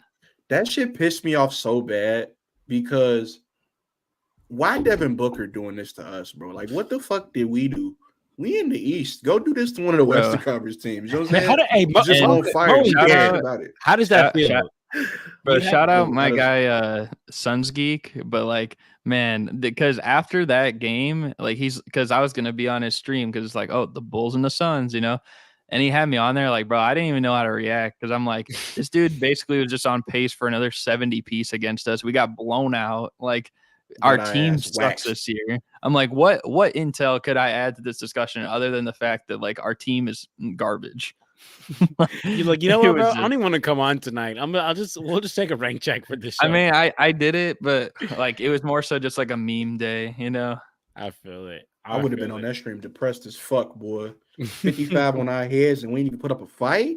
Yo, okay, bro. That's kind of crazy though for Garrett and Mo because y'all had that performance, and then y'all had the 71 performance. So, yeah, I was just watching. I mean, we had that, and then we also had towards the beginning of the season Zach LaVine 20 in the fourth quarter versus the Nets, and that was with KD and Kyrie.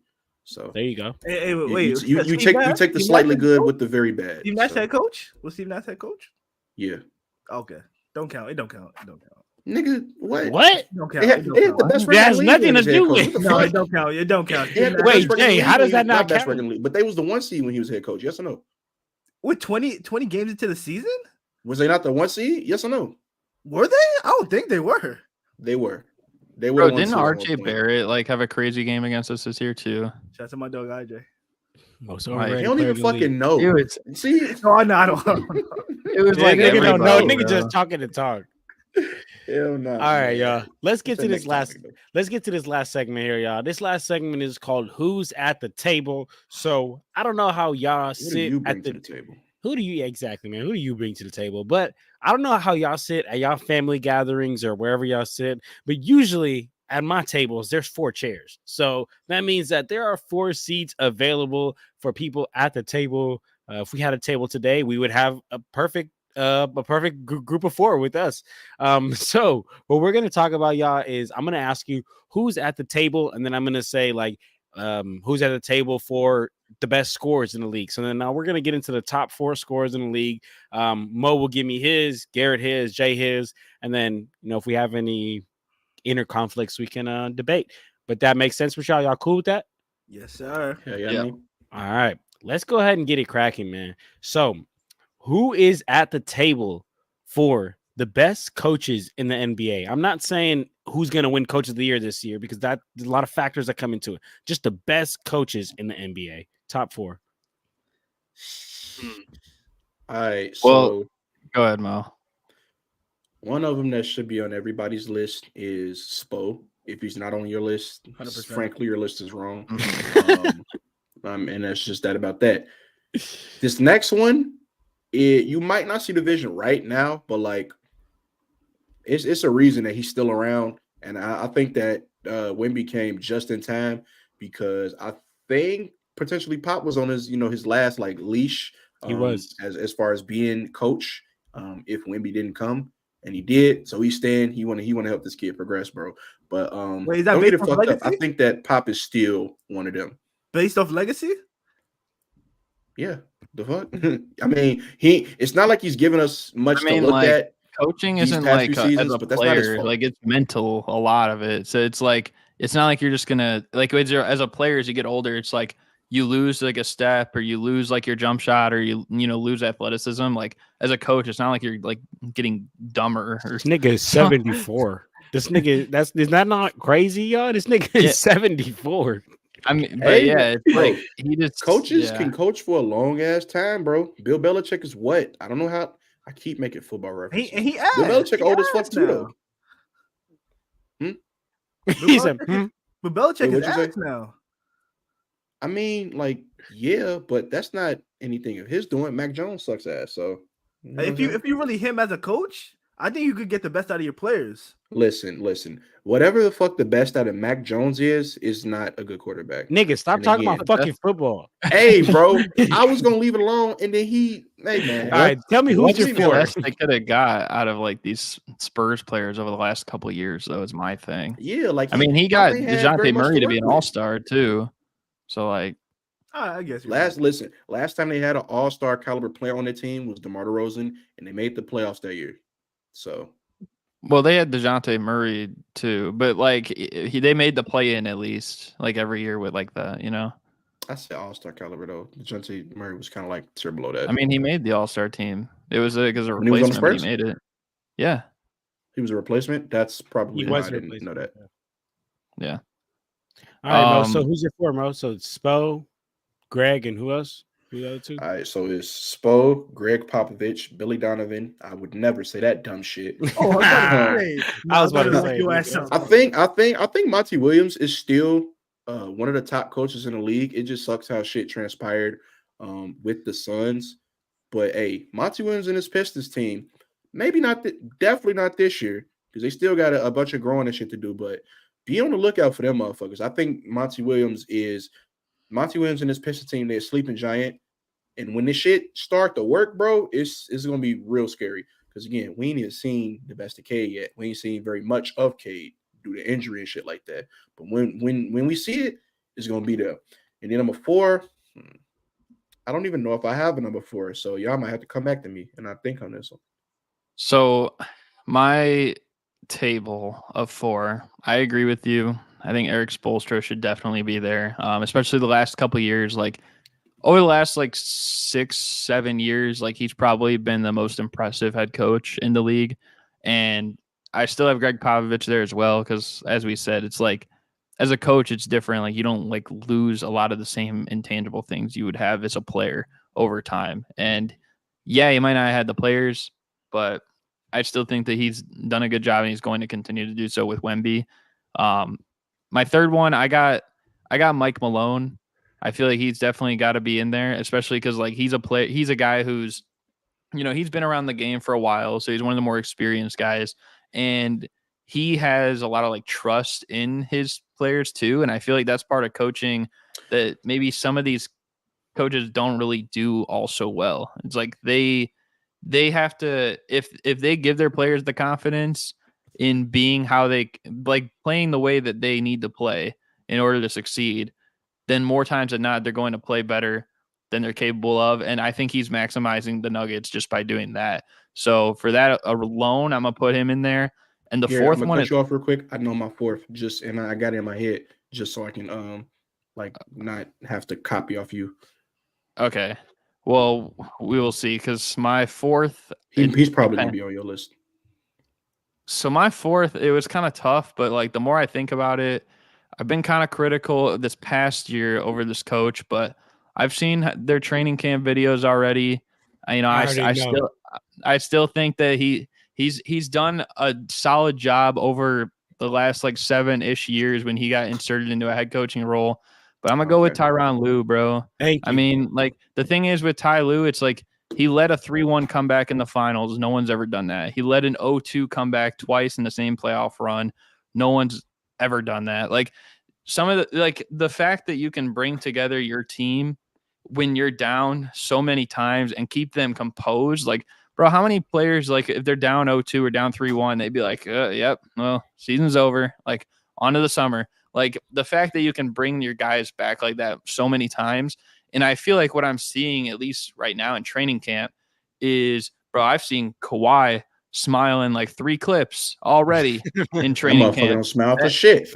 That's got to be a new record, especially in like a month's worth of time or something. And it's really only been like a couple weeks.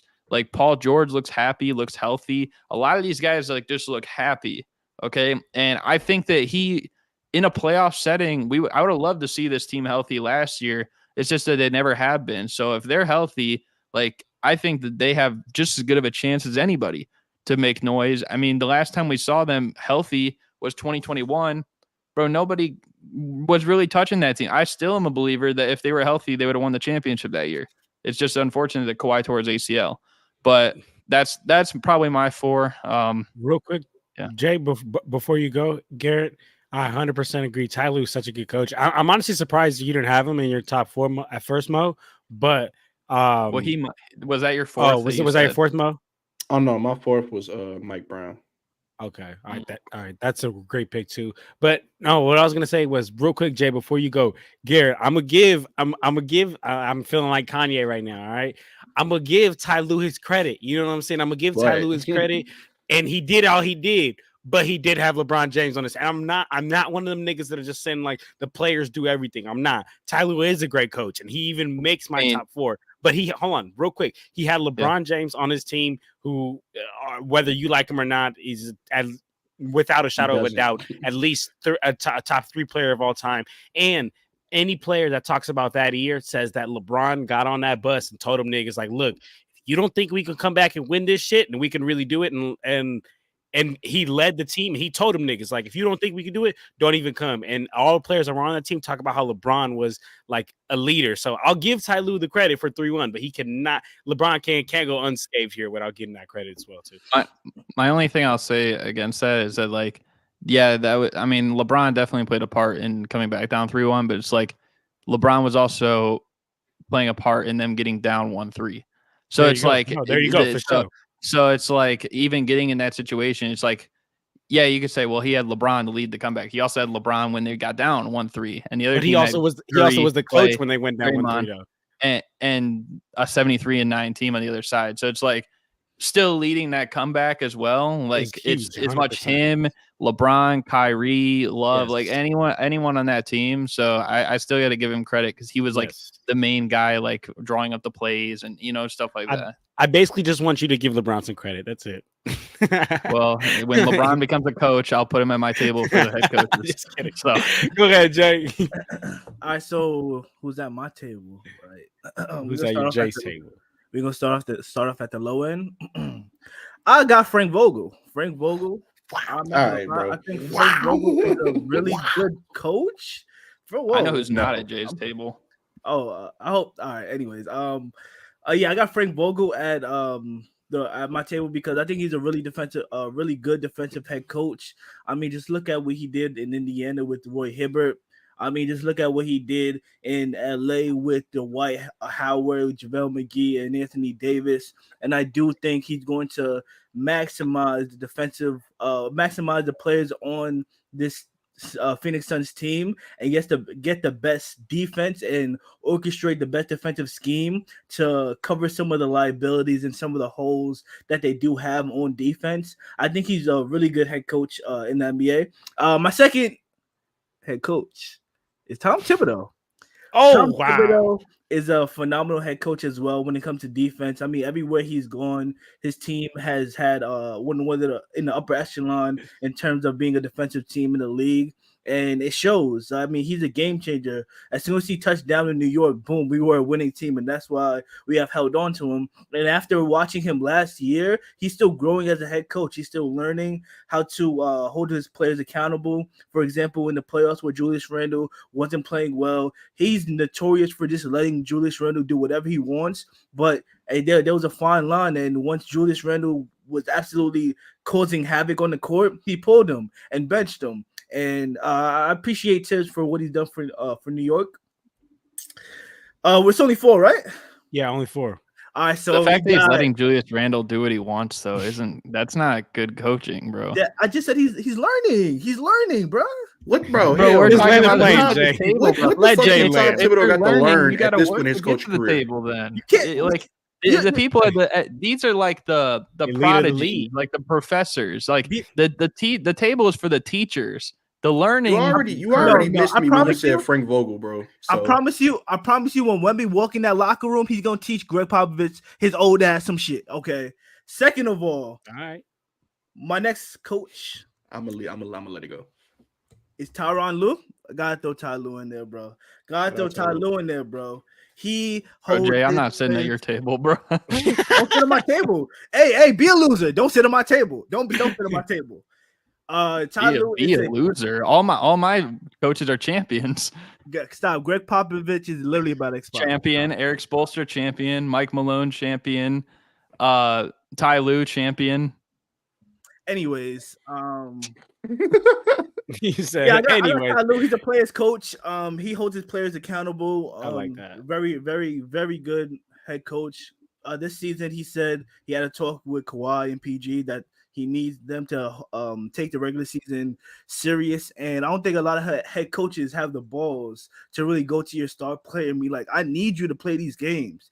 This may be our last chance to have a deep playoff run with this core. And I need you to take this shit serious.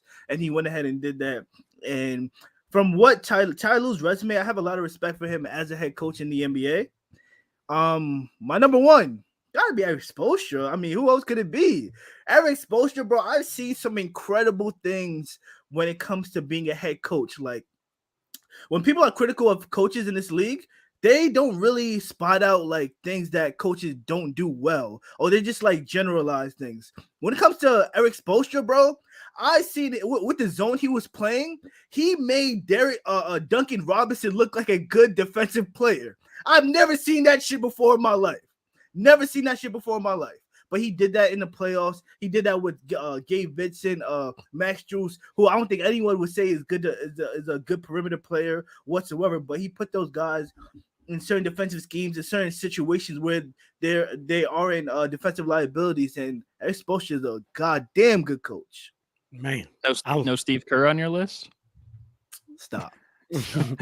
I love that list, y'all. You're not having a job by next year, bro. Come on. And I'm damn. And I'm gonna follow suit to what most of you guys said. Also have Mike Malone on my list. I also have Mike Brown on my list, Ty Lue and Eric Spoelstra. But let's keep it pushing. What is our next table here, guys? Our next table is who is gonna win, or to you most likely to win most improved for this upcoming year. Who are the 4 candidates for most improved at your table this year? I gotta think about this. Yeah, I kind of wish you would have gave us these beforehand. I need to. Okay, y'all want me to go to another topic and then no, we can do this. I'm just pulling up the odds for like who's the favorited players, so I can like have an idea. Like I know who I'm picking to win it, but I'm just looking at like who would be my 4. You know, and even if it's like a crazy pick, like fuck it, it's your take. Just give it. You know. Okay, I'll go with. Okay. You want to go first, Jay, or you want me to go first? Well, I got one. Wait, can we like? Go ahead, Jay. Go ahead, Jay. I think Keegan Murray is gonna be up there for most improved player, bro. I think Keegan Murray is going to be like the next generation of like incredible shooters, because with him, I think the chemistry with him and Domantas Sabonis is going to continue to grow, and I think he's just going to be a better all-around player, not only from behind the arc, but also being able to create opportunities for himself to score, as well as, you know, he's playing off De'Aaron Fox, got Malik Monk out there, Kevin Huerter. There's going to be a lot of space out there for him to work, and I think he's going to develop more as a player. And you guys got one, or should I keep going? I think I have my 4. I only got one. So I got to think. My 4. Well, first of all, I've said this before. My pick to win most improved player is Desmond Bane. I think that, you know, at least this year, Ja's starting out missing time. You got a guy like D Rose that can facilitate, hit him in spots where he needs to hit him. Marcus Smart, like he's coming in mostly for the kind of the 3-and-D aspect of it, but like as a playmaker, like, you know, a shot creator, a guy that's going to take the most shots, I feel like Desmond Bane's going to assert into that role to start the year. And people are like, can I ask you a question real quick? Just based on last year, Desmond Bane averaged 21 points and 4 assists. That's good. You have to take a hell of a jump to get most improved. Yeah, I think he'll average like between 25, 26 points a game this year. Yeah, that's going to get him most improved. Maybe during like 5 more points a game, and if he's doing a lot more like all around, I think his defense is going to look a lot more. It's going to be a lot more appreciated this year too, because people are going to be looking at like what's making the Grizzlies go. And yeah, you can give credit to Jaren Jackson, you can give credit to Marcus Smart as well, but it's like I feel like Desmond Bane's going to get a lot more appreciation, and I think he will make the All-Star team this year too. So all that considered, I think he will be the most improved player. But I think other guys, like I think Tyrese Maxey is an obvious choice. He might have a similar jump in scoring. Like he might average around 24, 25 points a game, just because like we don't know what's going to happen with Harden. Like if he's playing part-time, if he gets traded midway through the year. And I think that he's due for a jump like that. I feel like an obvious one is probably Jordan Poole, just because like he's going to have much more of an opportunity in Washington. I think that they'll just be too bad that I don't think he'll win him the award, but he'll be in consideration.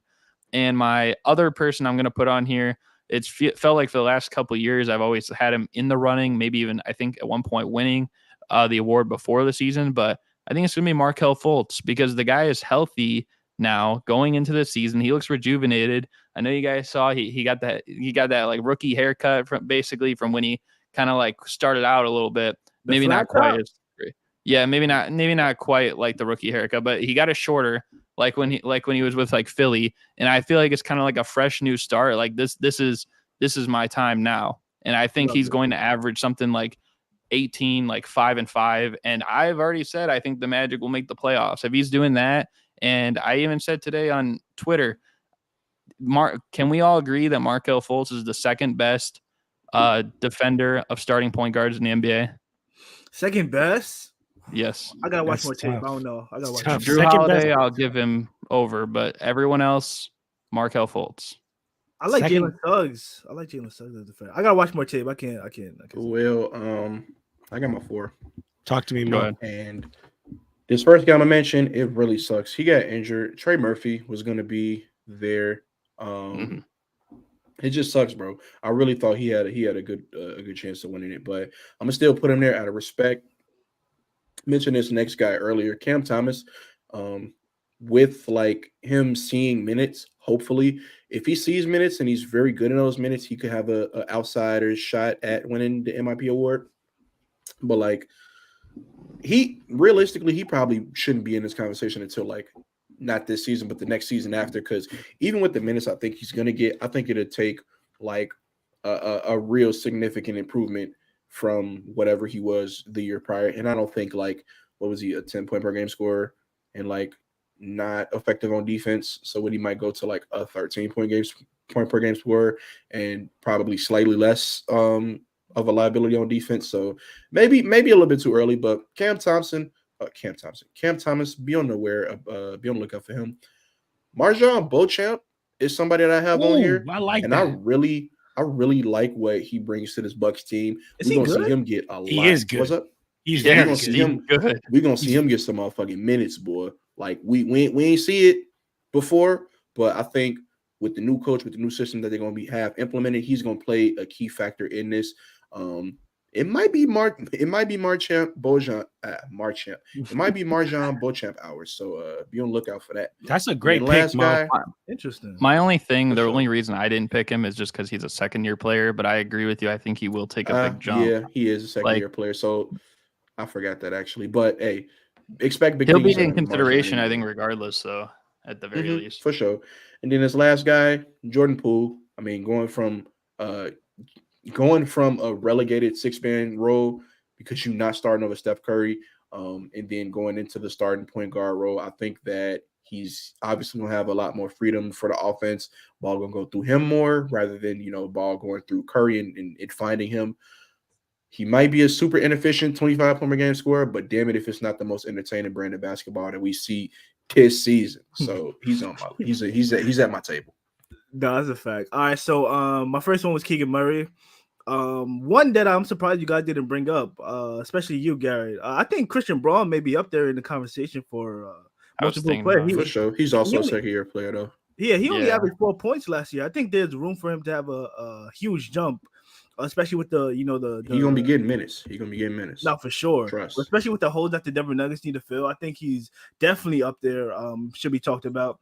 I don't want to go Jordan Poole because both of you guys have said it. I'll go Tyrese Maxey because I really do think that I don't think James Harden's going to play, and I do think with him having more responsibility when it comes to playmaking and being the primary ball handler, I think he's going to take another step in when it comes to dishing it out to his teammates. Seeing what he can do when it comes to that in the preseason, it was pretty impressive. I mean, I know he did a little bit of that last season, but just seeing him being the only one on the court with playmaking responsibilities, it was really good. I like what I seen from him, and I think you guys are pretty know by now that everybody's expecting Tyrese Maxey to have a huge jump this season. I mean, from his trainer said he'd be surprised if he doesn't average 25, 26 points this season. Joel Embiid was vocal about making sure that Tyrese Maxey is the All-Star this year. I think Tyrese Maxey is definitely going to win Most Improved this year. Be in the consideration for it at least. And I think the last guy I'm going to go with, I think it may be. I know you had said Markelle Fultz, bro. But I think it might be a stretch. This might be my biggest reach, but it might be Cole Anthony. I think Cole Anthony is a fucking bucket, and when he's able to, be consistently in the rotation. I know he sometimes struggles with health and things like that, along with Jalen Suggs. But I think coming off the bench, his firepower that he unleashes for the Orlando Magic is huge, and I think he's only going to continue to grow. I think a lot of people forget that. I mean, I guess it's high school stats, but Cole Anthony averaged a triple-double in high school. He's a really dynamic player, and I think his injury when he played for North Carolina set him back a bit.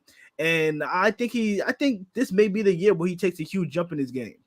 I like that. I mean, Pat Bev averaged 37 in high school. Can I give one honorable mention as well? Yes. My honorable mention. I'm gonna go with Peyton Pritchard because I feel like that's a really good one. That's man. I just feel like now we look at the team. Okay, Tatum and Brown are going to be the top two scorers for sure. Holiday added to this team. He's going to get you 17 or so a game, 18 a game. Of course, Porzingis. But I wouldn't be surprised if Peyton Pritchard maybe gets you 11 or 12 points a game off the bench. They lost Malcolm Brogdon, right? So they're going to need someone to assert into that role.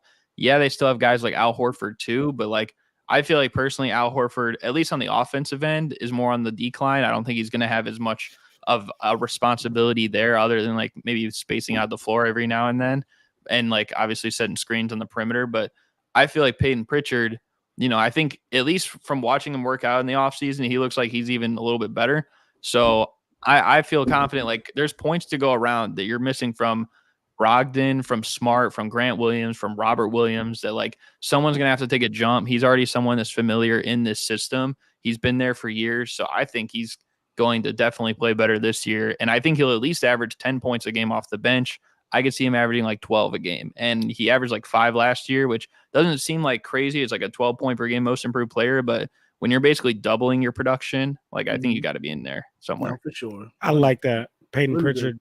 Super random side story, but my financial advisor, he also went to Oregon around the time that Peyton Pritchard went there, and like he just knows I like basketball, so we'd be talking about it. He actually was like boys with Peyton Pritchard, like they was like cool. They have each other's numbers, so we kind of talk about that all the time. So shout out my boy Robbie Knoll and shout out Peyton Pritchard. That's but Cash man, Peyton Pritchard, cash man. You know but what it is. For $30 MIP, million, man. MIP, I honestly agree with everything that y'all said. The only player I would maybe add in there is Tyus Jones is going to get a lot of touches this year. Mikal Bridges, but Mikal Bridges might be like where he's a little bit like over, like he's damn near like too good to be MPI. But what I really wanted to ask y'all before we get off MPI is just like, to you guys personally, do you guys look at like Desmond Bane, for example, like Garrett brought up an example how he's going to go from like 21 or 22 points per game to like 25, which is like a 4 or 5 point jump.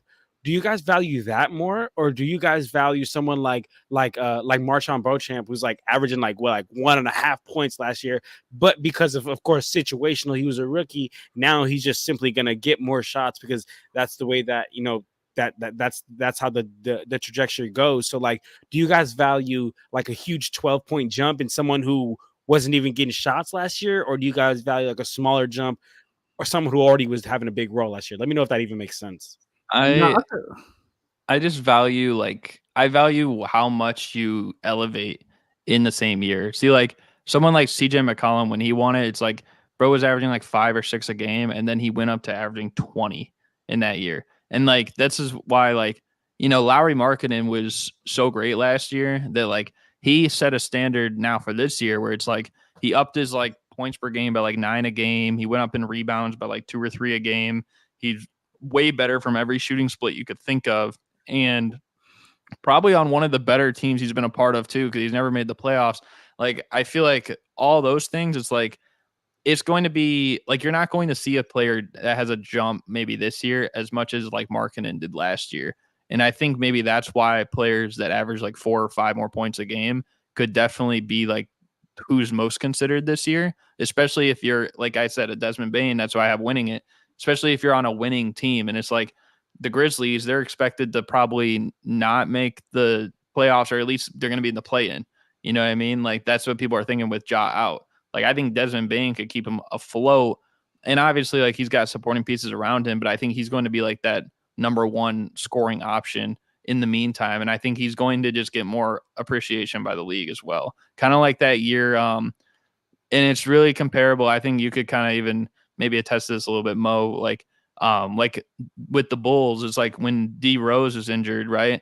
And like, Luol Deng was an all-star like back-to-back years, and Joakim Noah was an all-star back-to-back years. Like it almost feels like, during those years, Luol Deng was like the number one guy, number 1 scoring option. Like I feel like you're going to kind of see that from Desmond Bane this year, something like that. Got you. I feel like with Desmond Bane, his scoring might go up for the time that Ja's out, but after that, I just expect it to kind of level out because he's not going to continue to be that number 1 scoring option guy. For these first 25 games, I wouldn't be surprised if he was putting up like 28 a game though. And I feel like that's kind of realistic. But I don't know. I just that's the sustainability of him like putting up more and more like points like that to averaging a 25 or a 24 up from a 21, stuff like that. I don't think it's gonna happen. So that's only one of the reasons I don't see him as competing for the MIP. Also, Desmond Bane should already have an MIP, and it was actually stolen by his teammate Ja Morant, who gifted it to him. He gifted it to him, yeah, but like the award was given to Ja Morant, which was stupid because Ja Morant was in MVP conversations in the same year that he bought. Oh, brought home the MIP. It's kind of bullshit. I just think like too that like when Ja comes back, I feel like people think he's going to be putting up the same numbers. Like he's going to be still playing well, but I wouldn't be surprised if like Ja came back and instead of averaging like 26 or 27 and like 7 assists like the last couple of years, he'll probably average like maybe like 21 and a half and like 6 assists. Not because like he's any worse. I just think like it'll be like the game plan for most of the way starting out is going to be like slowly integrating him back in a way. And it's not because if he's not in shape, just like because he hasn't been doing like running the plays the same way as most of the year. And you don't want to mess up with like if there's a good thing going, which I think there's going to be a good thing going. So I think because of that, like it's going to be like a slow integration. And because of that, I don't think Desmond Bane's really going to like fall off dramatically like that. Because, bro, if they're like 30 games in or 25 games in and they're playing well, like you don't want to just be like, all right, well, Ja's number one now. Desmond Bane, like you're getting 5 less shots a game, and Jaren's getting 4 less shots, and Smart's getting 2 less, and Rose is getting 2 less, and all these guys are getting less shots, and then like everything goes wrong, you know? Like, so I feel like it's going to be a slow integration, and because of that, I could see him definitely averaging between 25, 26 a game for the season, and he'll probably be their leading scorer for the full season, even if we know Ja is the best player still. All right. So then let's get to the last table, y'all. Last table of the show here, and that is who is at your table of the best scorers in the NBA right now. Now, not MVP, just scores, just like shit. I need a bucket right here in whatever situation. Hey, Who let me your top? Who's at your table? I got easily. This is easy. Easiest one all night. KD, D Book, Donovan Mitchell, Steph Curry. The Donovan Mitchell is a little surprising, but like I can understand why he's there. Why is it surprising? I think there's a few names that most people would go to when in terms of scoring before Donovan Mitchell. And even myself, I wouldn't. Donovan Mitchell is one of the premier scorers. Don't get it fucked up, but like it's just names that I would put ahead of him. Not mad at him for being on there though. Yeah.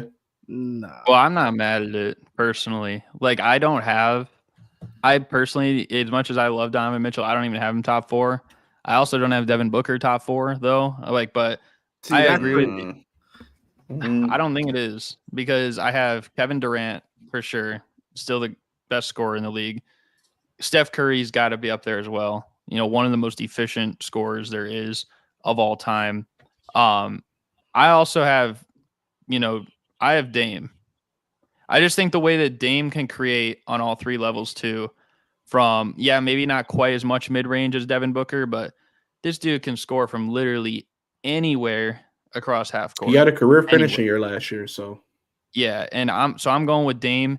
The fourth one I'm going with, he doesn't score the same volume as like a Donovan Mitchell or the same volume as a Devin Booker. Maybe he's not quite as flashy as them, but I'm looking at a guy who's efficient, gets the job done, and there's no flaws in his game at all. And that's Kawhi. Okay, that's Kawhi. Like I gotta put. No, yes, hell no. Yes. It's a reach. It's a reach, but like I can understand. That's not a reach. You know how is that a reach? I think it's a little bit of a reach because you had Kawhi over Devin Booker. I don't know if I agree with that. Kawhi is a more efficient, but well-rounded scorer. Who do you got, Garrett? Who do you got? Because I heard I said I have Kevin Durant, Steph Curry, Damian Lillard, Kawhi. Mo, have you said yours already? I have not. We was discussing Kawhi. Go ahead. My fault. I had to pee again. Nah, you good. I think Kawhi belongs there. I understand Kawhi being there, but again, it's just names that I would put ahead of Kawhi, like Devin Booker, who you don't have on your list. You're just in general not as high on Devin Booker as I am, but that's okay. You got somebody like Kawhi over Embiid, which you talk about the playoffs, and then I can understand your argument, but like Embiid, didn't he lead the league in scoring last year? I feel like it's kind of crazy. The thing about Embiid is like it's not as, and maybe to a degree, it's similar to Harden in a way where it's like it's not as much well-rounded scoring. Like everyone I picked, they can score from everywhere on the floor, from the fadeaway to the floater, everything, right? And especially guys like Curry and Dame, like they can score anywhere across half court. And these other guys like Durant and Kawhi, they can score at a high level in the regular season and the postseason because we've seen them do it on every single stage. Guys like Donovan Mitchell and Devin Booker, they're great. And I think in terms of flashiness, like I said, they're probably more flashy scorers than Kawhi. But I think like we haven't seen it on every stage. We might not have seen it at the same efficiency level in every area, every level of scoring that we've seen from Kawhi. That's why I'm gonna go with Kawhi over those. I'm surprised. Again, just a difference in opinion. But mine, Kevin Durant, if he's not on your list, again, a similar situation with Spo. If he's not on your list is wrong. Kevin Durant, I'm gonna also put Devin Booker on there. I have Steph, of course. And then for that last spot, even though I'm kind of an Embiid hitter at this point, I'm gonna put Embiid on there only because like he just had a historic year at the center position. I don't remember how much he averaged, but it was like 34, 35, something crazy like that. Oh, wait, not that may be a little high. Was it like 32 he averaged? What, his points per game? Yeah, like points per game.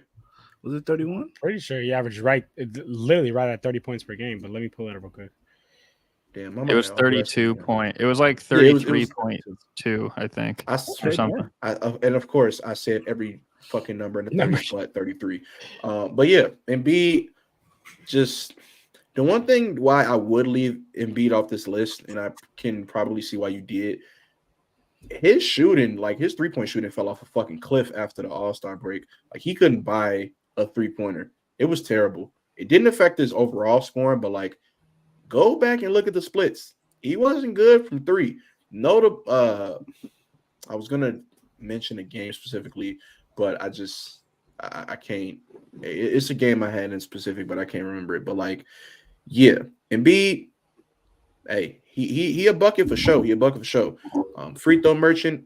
I mean, I guess, but like, free throws is free throws. I at this point, I'm not getting mad at free throw merchants for being free throw merchants. It's just what they do. It's just how you score. It's part of the game now. That is. What about part of the game? Let's not do that. But hey, that's my fault. What about Jokic? I wouldn't put Jokic. I wouldn't put Jokic there, to be honest. Because Jokic could be on here. Not. The thing is, he doesn't take as many shots as these guys, but every shot he takes is basically the highest percentage of shots. I think his shot selection, you could argue, is better than anybody on here, except maybe like Kawhi, especially in playoff time. But I don't know. I think he deserves some consideration. I think Kyrie as well. Like, yeah, he doesn't do it to the same volume, and he's like definitely like has more baggage behind the scenes. But I don't know, scoring, it's like, bro, being a number one option though. Kyrie being a number one option. I do not want to see number one option. Kyrie in 2023. I'm not gonna lie, bro. If we did like a Mount Rushmore or like a table of who would you least want to guard if they had the ball in their hands and they have to get a bucket, Kyrie is at that table, bro. That's a different question, though. It'd be biased to guards. That's pretty similar, though. That's why I'm saying, because of how similar it is, he at least deserves recognition. And that's why it's like, how much does like ball handling like factor into this? Because if ball handling plays a part, then maybe a guy like Donovan Mitchell would get more credit for me. We talking about scoring. But that's part of the way you score. It's the whole package. It impacts a little bit, but like the most important thing is the ball going through the hoop. So I wouldn't let ball handling be like, yeah, that's the reason I'm gonna put this guy on and at the table. You know what I'm saying? Let me give my Let me go ahead. And then I have to like I don't know if it's an honorable mention or I have to speak about something. Just say LeBron, bro. I was gonna say, yeah, you can go ahead and say LeBron. No. And if we're talking about, I mean, LeBron is, I mean, the man at 38. There we go. No, listen. Could have led the league. John is baking at the glazery again. Hold on. Could have led the league in scoring, but chose not to play enough games. So then the award ended up going. Get the fuck out of here! Hey, shut up, man. Get the fuck out of here. He did 2 years ago. The man could have led. He did lead the NBA in scoring, but didn't play enough games. He didn't qualify because. Why are you bringing that shit up from 2 years ago? Okay, all right. I remember it. John, come on, check your front door. You got glazed donuts waiting for you, bro. Did LeBron deliver them? All right. Anyway. All right, man. Yeah, if he did, they went to. You would already picked them up. You would have been like the Road Runner in that cartoon. You would have been like, got him so quick. All right, y'all. Look, check this out, man. Here's my best scores at my table, and I have some players I have not heard. I have one player I haven't heard from anybody's list, but then I want to get into some players after. Kevin Durant's for sure. Devin Booker for sure. But one player I haven't heard yet and who I have on mine is SGA. That nigga knows how to put the ball in the motherfucking basket. Nigga just had 30. He just averaged 30 points per game this last season. You talk about somebody that could put the ball in the basket. I'm putting SGA in a multitude of ways. And then my fourth. I know that's why it's a stretch because it's 1 year of it, but it was insane. My fourth I'm putting is Jason Tatum. But hey, I want to talk some about y'all and really Garrett, because Garrett might never talk to me again after I say this. I ain't gonna lie to you. But I have Tatum on there though. I'm gonna be honest. Me personally, I'm taking Anthony Edwards, Luka Doncic, and Kyrie Irving over Kawhi as a scorer, not an overall player. Anthony Edwards is not a better scorer than Kawhi. I'm sorry. That's I can't go there. And here's why Kawhi is on my list. Yeah. Throughout a regular season, those guys might score at a higher volume or like more flashy or whatever. When you need a basket, Kawhi Leonard gets it. I agree. I totally agree. But so does Luka. Who were the other ones you said? You said and who were the other two you said? Easily, I'm taking Luka without a shadow of a doubt. Ant is a stretch, and Kyrie starts to become a stretch. We've seen Kawhi and Luka go literally toe for toe. Back-to-back years. We're talking about a bucket. We're talking about a bucket, though. We're talking about just getting the bucket. Who got him? Luka got him. They both got him. No, he didn't. Bro, you can't tell me Luka wasn't getting buckets. Not when you needed it. Not when he needed it. Because I know the Clippers. Yeah, he put the Clippers out every year. Check the fourth quarters when Luka was getting shut down by Kawhi and Kawhi was getting all the baskets, bro. Nah, you can't tell me. You can't tell me game 6 against.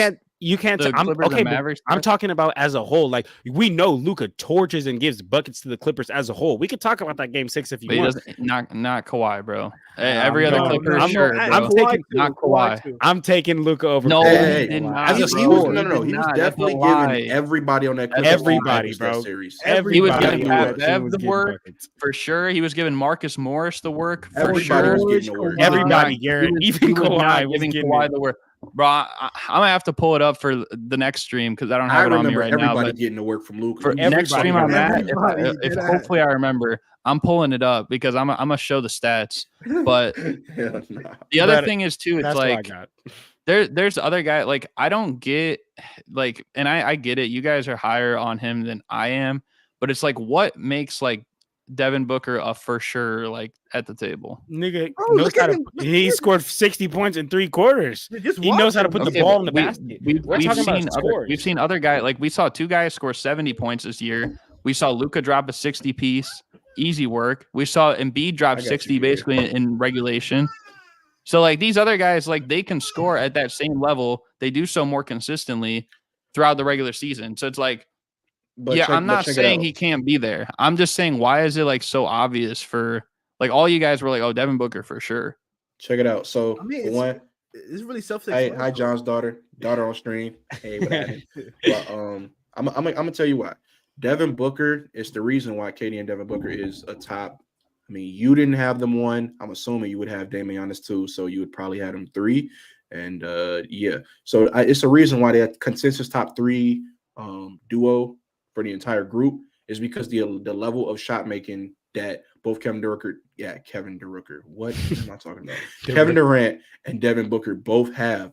They got elite level shot making in the NBA. Kevin Durant is on, I would think, his own planet at this point because he's simply automatic until I don't know about right now. He's not. Nobody said that about Kyrie and Kevin Durant as both top 4 scorers in the league when they were together. And Kyrie had like a 50-40-90 year, averaging like 27 a game with him. On a year they could have won a championship. They were a toe away. They did say they were the most skilled duo in the league, no doubt. Yeah, that's kind of the. But they didn't say like as a top 4 scorer. Like as much as, and this is why Kyrie deserves more to combat that, Kyrie's never been considered one of the most elite scorers in the league. It's always because of the volume. So he's been at like the top scorers level. Don't get me wrong, but he's never been considered among them top 4 or 5 scorers. I don't think. I mean, he's incredible. That's my thing. It's like, why isn't he getting that credit then? Because he can handle the ball better than anyone we've ever seen. Why isn't he getting that credit? I'm giving him credit, but he scores from the mid range. He scores from 3. Like he might not be able to shoot it from as far as Curry and Dame, but he can shoot from like 5 or so feet behind the 3-point line too. I'm giving him credit. No, I feel like option defense. If we're gonna talk about option defense, but my only thing is like, so if that's the argument, then that people are using Mo, and I'm not saying like whether you are or aren't or anyone else is, but like if that's the argument, then it's like, then why weren't people saying that about Kyrie when he was with Kevin Durant? Devin Booker has also been a number 1 option and putting up similar scoring numbers with the same elite type shot making. Like so there was a 5-level score. I just don't get how. And hey, I think he's gonna be the first option this year. He should be, but no, absolutely. Wait, I have a question. Have we ever? I feel like that's more like. Have you ever seen Kyrie score at the level that we've seen Devin Booker score at? No, not at all. No, not at all. Yeah, that's what I'm saying. Like in the playoffs, just a better. He's talking about specifically like this year, like that scoring tier. Well, this year, no, because he didn't make the playoffs.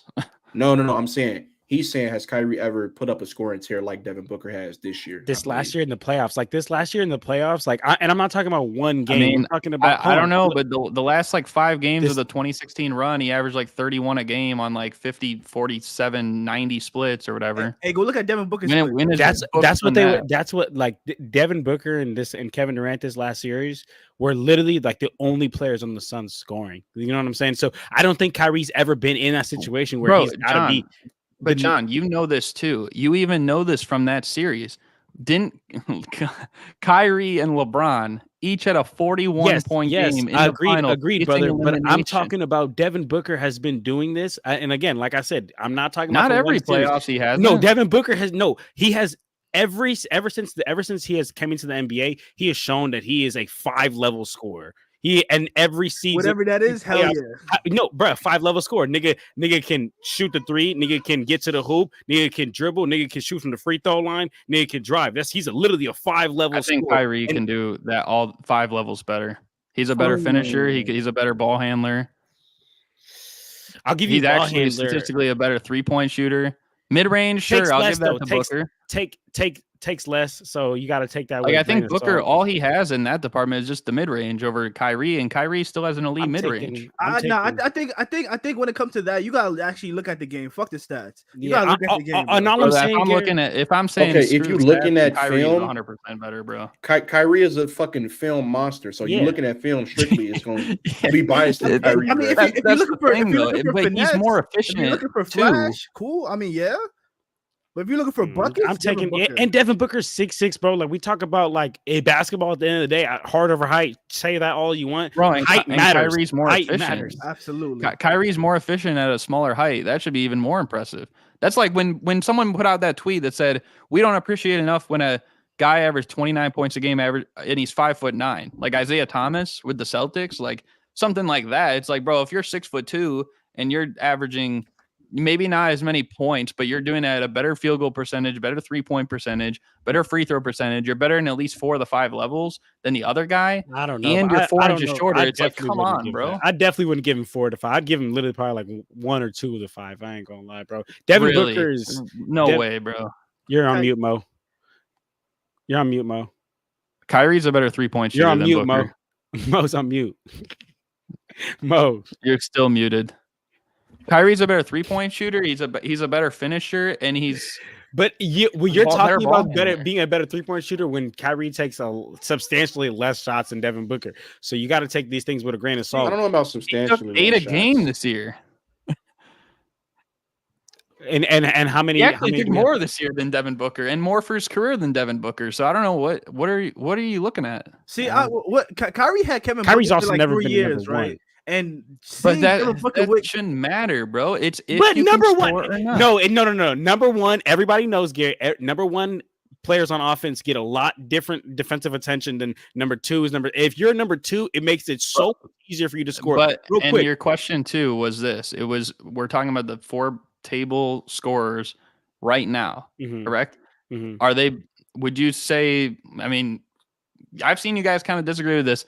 I don't think either of them are number ones, or at least not the best player on their team. Devin Booker's he's going to be a number one right now. Devin Booker's the best player on the team. Stop, bro. You know my opinion on this, and we argued about it before. See, I can't argue this with you guys because you guys are just going to say Devin Booker's the best. Like, you gotta stop. I've been saying that though. It's number one. Durant is already his team. He's going to be the number one option next season. He's about to be. I think he's the best player on the team right now. And in terms of scoring, very slim margin. And let me just ask this: in terms of scoring, who did we all say first? We said KD for sure. Because Kevin Durant is okay, but that's because still at my table though. I also had D-Book on this motherfucker, and D-Book was the second shit I wrote down. He's a better scorer. No. Oh my god! Me personally, if I'm at hold on a second. Kevin Durant is a better scorer than Devin Booker right now. I still think Devin Booker is the better player. Let me get full screen so I can show this. Let's pretend this is a table behind me, right? I got four of these. Here you go, KD. Sit down. KD's the first one at the table. He's there. Okay, now, all right, Book, you want to sit down, or Dame or Steph or whoever you guys want to put, but like, bro, he's the first one we all put down. Bro, Kevin Durant, that's his whole shit right now. His whole everything we know about Kevin Durant is this motherfucker's a bucket. So this question is slanted towards a character. What is up with me today? I can't fucking talk. It's slanted towards a player like Kevin Durant. And like I said, and I'm gonna say it again, I think Kevin Durant is the better scorer right now, not by very much. Man, I still have Devin Booker as the best player on the team. I have him as the number one option this season, and I have him as the better player. Man, he's just not, bro. If it's a top 10 list, I got Devin Booker at 7, KD at maybe 8. That's how slim the margin is. So you're saying KD's better. That's cool. On one night, I might agree with you. If KD go for 40 and Devin Booker go for 24 or some shit like that. But I still think right now, and by the way that this team is going to have to go going forward, Devin Booker is going to have to be the best player on this team. And I think at this point, he already is. But that's just me, and you obviously don't agree. My only point, though, and I'll just say it again, is that if we're going to give Devin Booker this praise, especially because we're talking about it like, okay, well, he's, him and KD, like they're making the best scoring tandem together in the league or something like that. Best offensive firepower tandem in the league.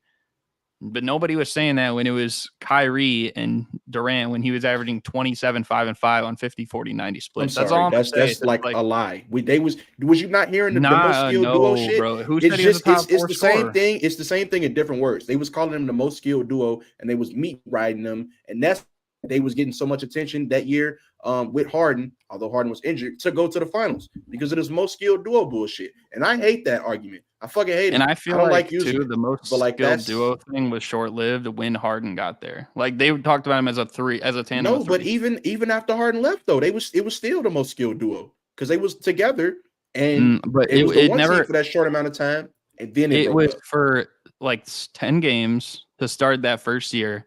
And then after the trade deadline, the year where they got swept by Boston. And then for the remainder, whatever that other year was, when Steve Nash got fired and things looked grim because Ben Simmons wasn't playing. So it never really felt like we got to see it where it's like that was put into fruition. So all I'm saying is like with Kyrie, like people might not like him. He's a head case, whatever they want to say. But if we're looking at just like scoring ability, like, I'm not saying he should even be top 4. I already told you guys my top 4 is KD, Steph, Dame, Kawhi. But he should be in consideration for it too. And especially if we're going to give, someone like Devin Booker for that reason consideration, then we definitely needed to when Kyrie was doing that alongside Kevin Durant as well. Hey, you make sure you're watching Suns games this year because I know I am. I watch a lot of Suns games. Because we gonna see the last couple of years, and shout out again my guy Suns Geek, because I go on a lot of his post game shows. Like I probably watch the Suns more than a lot of other teams, not more than my Bulls, but more than a lot of other teams. For sure. Well, man, that was That was good. That was a good, nice little back and forth, man. And y'all let us know. Yeah, you know what? We got Mo with one decision. We got Mo with one opinion, Garrett with another opinion, Jay with one, me with another. So y'all let us know. Y'all be the tiebreaker in the comment section. Like y'all let us know, like who is like the top 4 scorers in the league. Is Kyrie there? Should Kyrie be there over D-Book? Is D-Book the number 1 option? Shoot, we talked about it a lot, man. So I got a whole lot to let us know in the comment section. But for me, I'm cool. I don't really got much else to say. My guys, start off my boy Mo. Mo, you got anything to say before we sign up out of here? I'm pushing Tatum agendas all season. Y'all already know what the fuck it is. That's it. Y'all know what it is, man. Garrett, anything to say before we get out? All I'm gonna say is the Bulls suck. Yeah, I mean, you left that one open, gang. That's basically it. But I don't know. Torrey Craig, maybe him and Javon Carter can turn things around, and we'll see. Javon Carter, Kobe White starting point guard season. Javon Freeman, Liberty. Hey, that's just stop, Jay. When we're better than your Knicks. Oh Jay? no. I got one more thing to say after you, Jay. Okay, Jay. I just want to say, like Mo said, hey, I'm pushing RJ Barrett agendas all season. I'm not gonna lie. I should have put him in the most improved. You can't go from Tatum agendas to RJ Barrett agendas, bro. I should put him in the most improved table. And I'm not gonna lie. I mean, it's kind of obvious the Knicks are gonna be better than the Chicago Bulls. I mean, let's be honest. The fuck. You're really repping that trash can. Probably Emmanuel quickly too. That's trash disgusting. Garbage, bro. What are we doing disgusting propaganda. You're hoping for a successful Javon Carter season. Stop, bro. Javon Carter is better than quickly, bro. No, just stop. No, he's not. Yes, he is, bro. Javon Carter. What are we arguing here? What are we arguing right here, bro? Mo, go ahead, Mo. Wrap it up, Mo. Last thing I want to say is Javonte Green should have a job. So if you're in need of wing depth, I say that because he's on like 6'4", but he plays small forward. Looking for a hustle guy. I'm arguing my guy case. Somebody please sign Javonte Green. He's too good not to have an NBA job. A team like the Nuggets could greatly appreciate somebody like Javonte Green. Hey man, Emmanuel will be in China quickly, bro. While we are, that's kind of funny. Hey, what the fuck, bro? That's crazy. That's crazy, man. But there you have it, though, y'all. Another great KOT stream in the books. Monday, October 16th. We will be back later on this week, man. So hope y'all just having a blessed day, blessed week. And like I said in the beginning, look forward to October 24th because that's when the season starts. But for now, we out of here, y'all. Next tape. We need somebody to end it. Knicks suck.